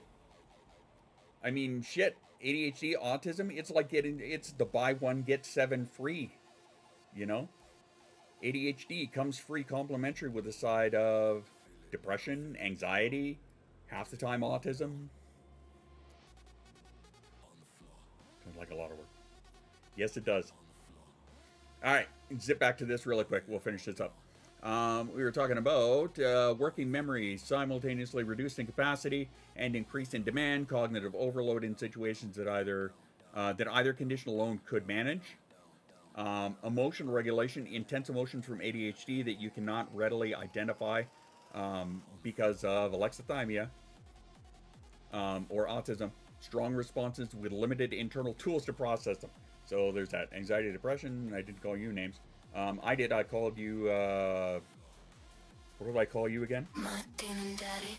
That's right. Anyway, so here's our little call out moment. For those with the AuDHD brains, because that's today's topic, research says AuDHD individuals report higher burnout than either single diagnosed group.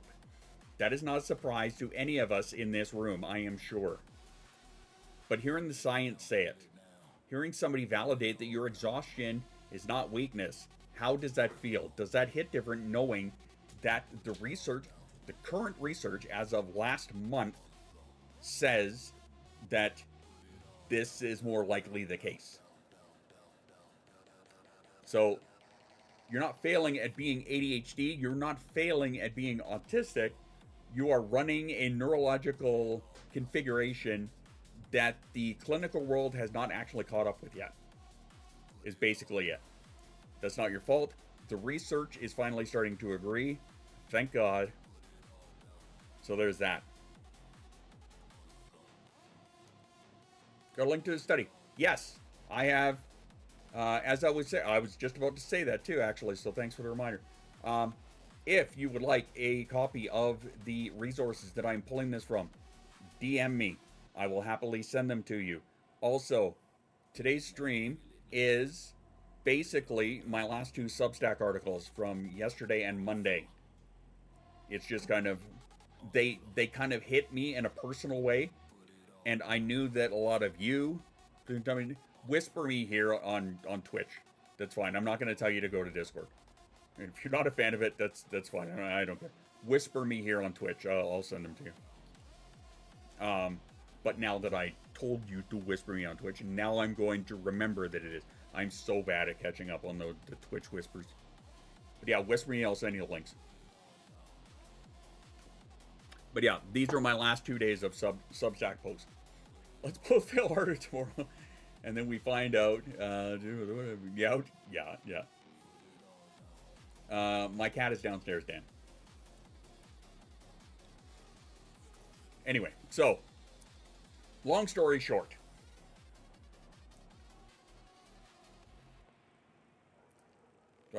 You know what? Actually, I fail at whisper. What was that? Al-Shabarouche?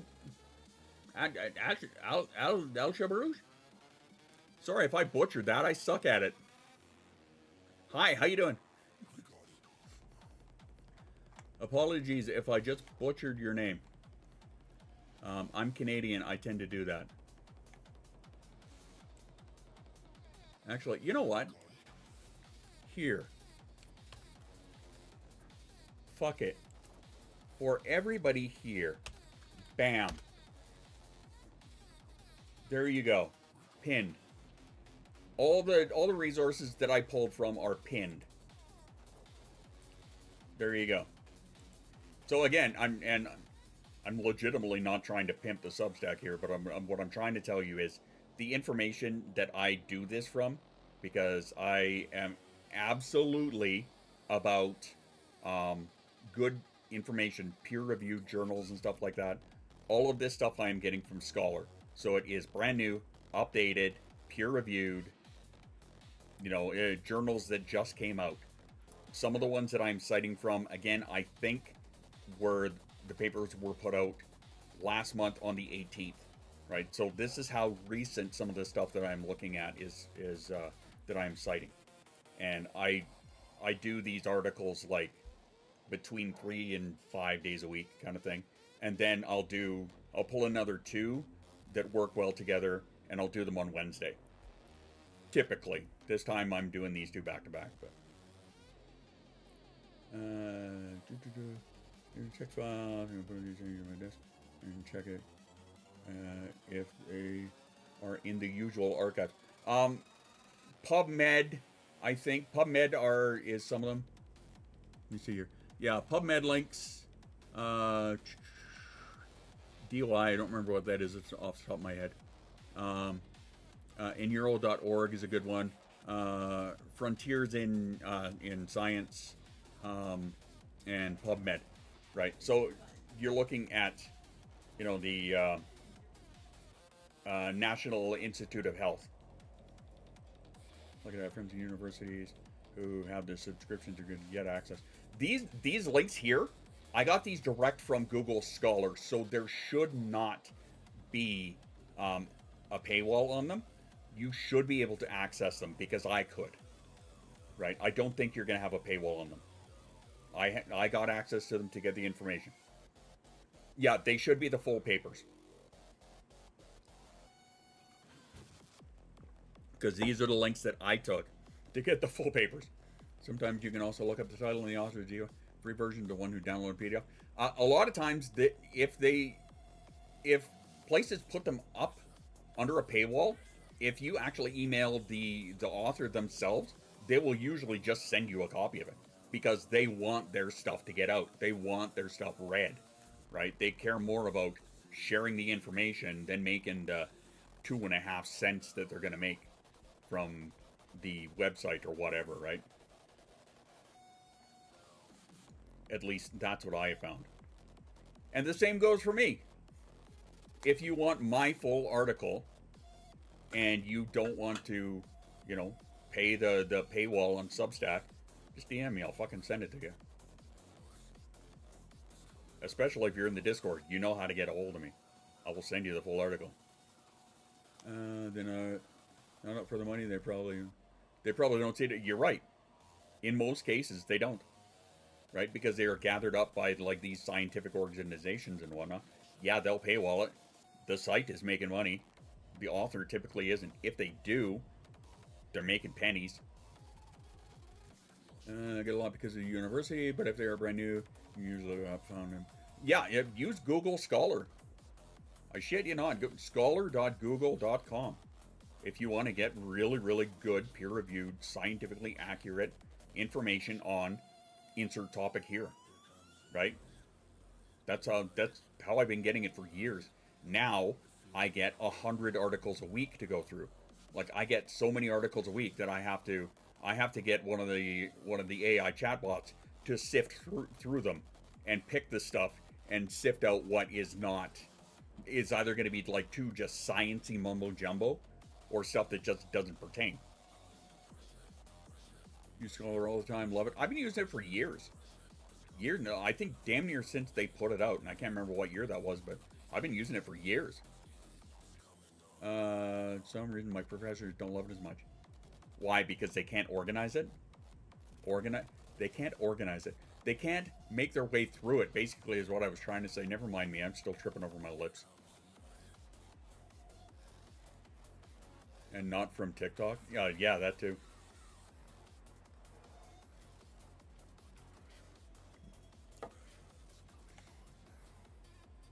I listen to a weekly wonderful podcast that gives me at least 2 papers explained. Nice.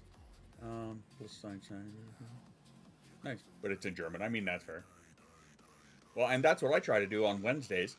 Wednesday, I call my coaching stream. Right? So this is where I take some of those articles, put them together, and I go through them, and we have discussions about it. Fresh papers to check. There you go. All right, so let's get to a little bit. Yes, it is Wednesday. That's right, because I'm streaming. That's how you can tell. And I'm, body permitting. Okay, question for you. What is the most useless piece of advice that you have been given that clearly came from a single diagnosed framework?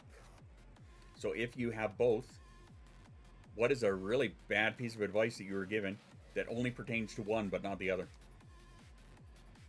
Still haven't switched my laundry. I mean, mood. That's fair. That happens.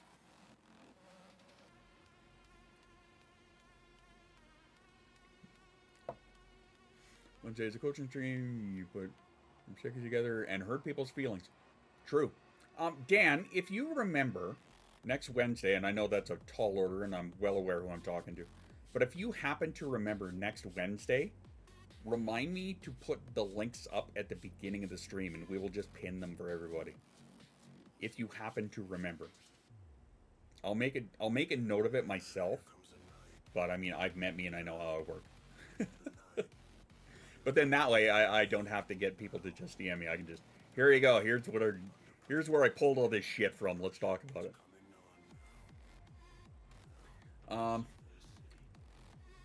So for anybody who doesn't want to answer that question, but I have a different one for you. For the parents, what contradictions do you see in your AuDHD kid that make no sense until you think about the interaction? Usually in classroom streams, probably. Well, hey, that's what the VODs are for, my friend. Or YouTube. The entire thing is on YouTube. And I don't have to worry about having it pulled down in 2 weeks because Twitch keeps them up for 2 weeks and then takes them away. Whereas on YouTube, they stay. No parent, I cannot give an answer that is not snarky. Welcome to the fucking club. I am a parent and I'll give snarky answers. Don't worry about that. Or how about this one?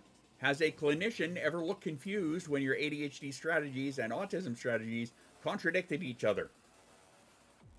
Kind of like some of the strats we were talking about earlier. Which, let me just scroll up just to recap because I can't remember it off the top of my head. Structured novelty, that's the one that I was thinking of. Where in the same time block every day, you put a different activity within it. So you have a predictable schedule, but you have rotating content. So that way it keeps the autism brain happy because you have the structured time. It keeps ADHD brain happy because it's different shit. Thank you, Dan. I appreciate that so much. Also, Jay, if you're not dealing with anybody right at the moment, or Shoost, if you're still hiding around there, somebody give Dan a shout out, please. Since Dan has now... Give Dan a shout out. Nope, okay. How about give Dan a shout at? Are you in VC with him? You can shout at him? Yeah, you are. Shout at Dan right now. Don't make me do it. But damn it, Dan, one of our lovely mods, has entered the world of streaming-ish again. Get your shit together, Dan. You know how to do it. Just taking fucking grief from everybody. Our little meatball here has re-entered the world of streaming. Let me get the right one up. There you go. The abuse. It's all good. No giving up. You're not allowed.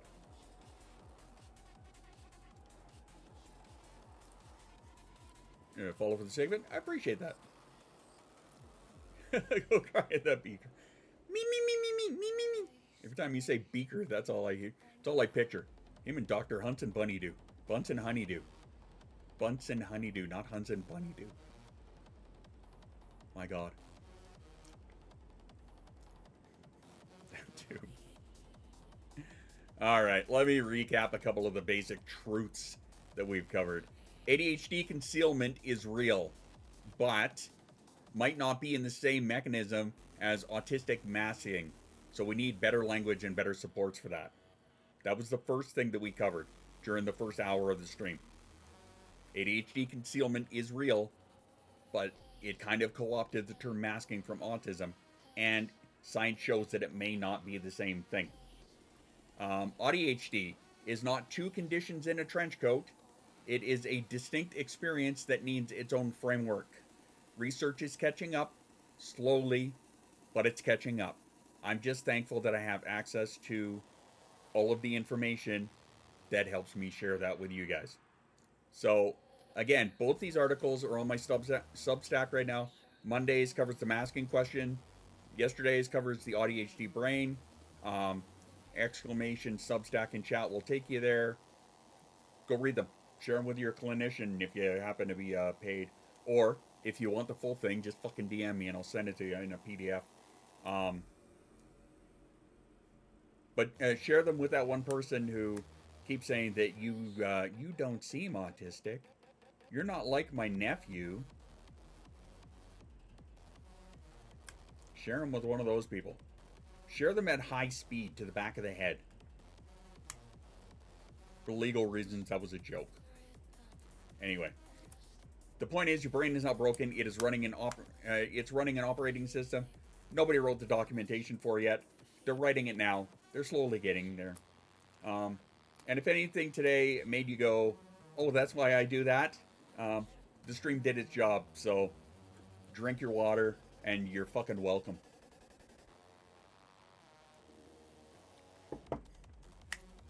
Hydrate, because I know you're going to forget. Imagine a stream with a whole distillery set. You could cry in one part, add some flavors in between, then you're... I can't remember any of the streams. By the power of Gray Squirrel! Good God. Don't need to be attacked. Ask Juice if you're autistic. And again. Ask Juice if you're autistic. He seems to know better than you do. I mean, sometimes. Hydrate. Take the meds that are needed. 2 hours late on some. Don't be like me. There you go. The point is, at least you take them. Right? And, I mean, if it's too late in the day and it's stimulants, I get it.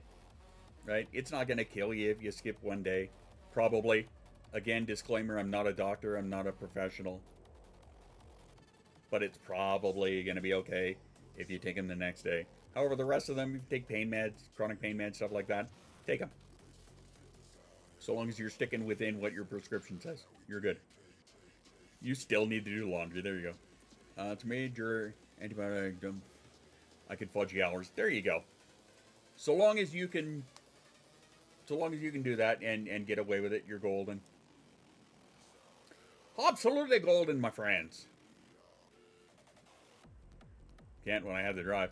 Well, I mean, yeah, your medication might be a little bit... No pain meds for me. Well, yeah, kind of. Just stuff you probably shouldn't be driving after. Yeah, you know what I mean. Again, for legal reasons. Super duper weak. Sub-Q hormones even stack up for that corner. I'm not sure what you're saying there. Forgive me. You stop taking my meds and see how people like me then.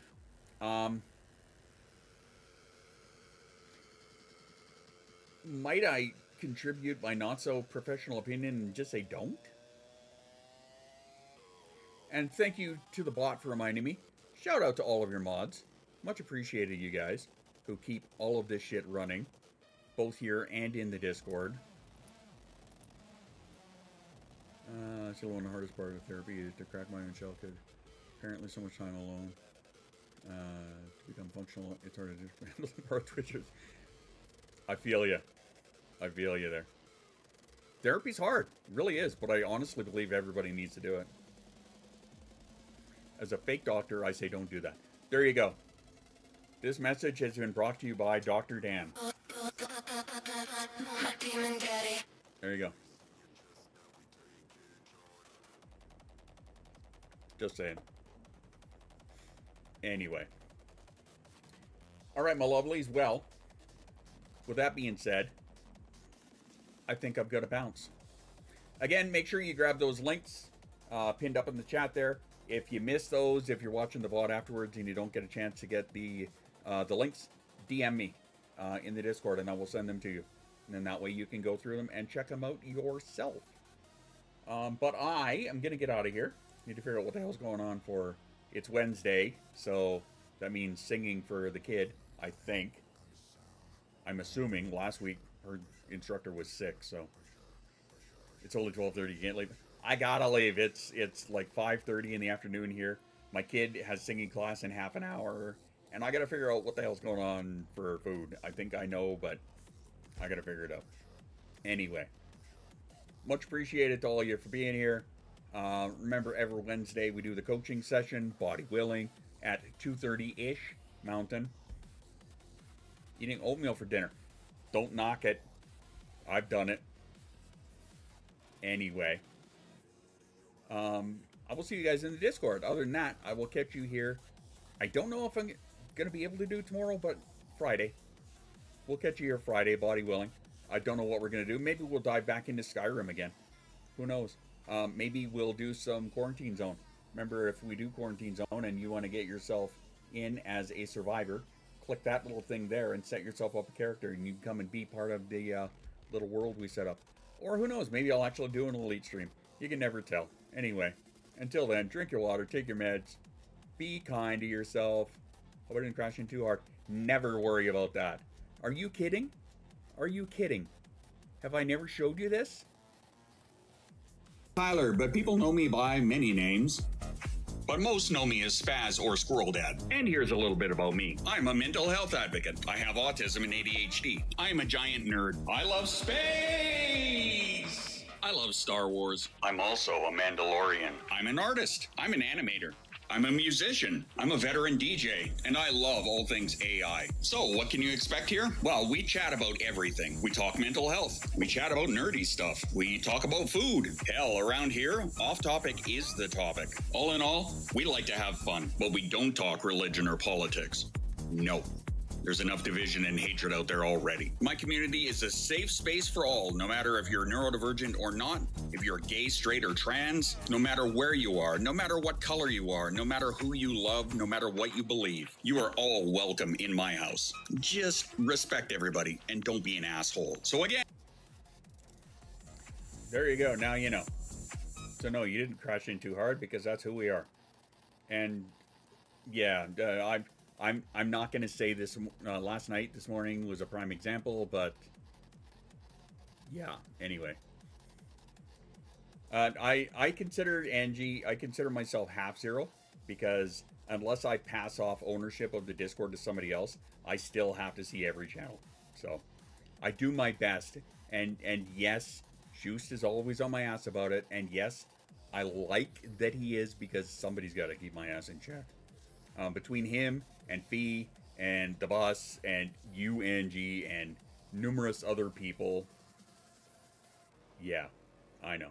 And Jay is correct. Be an asshole, just don't be that asshole.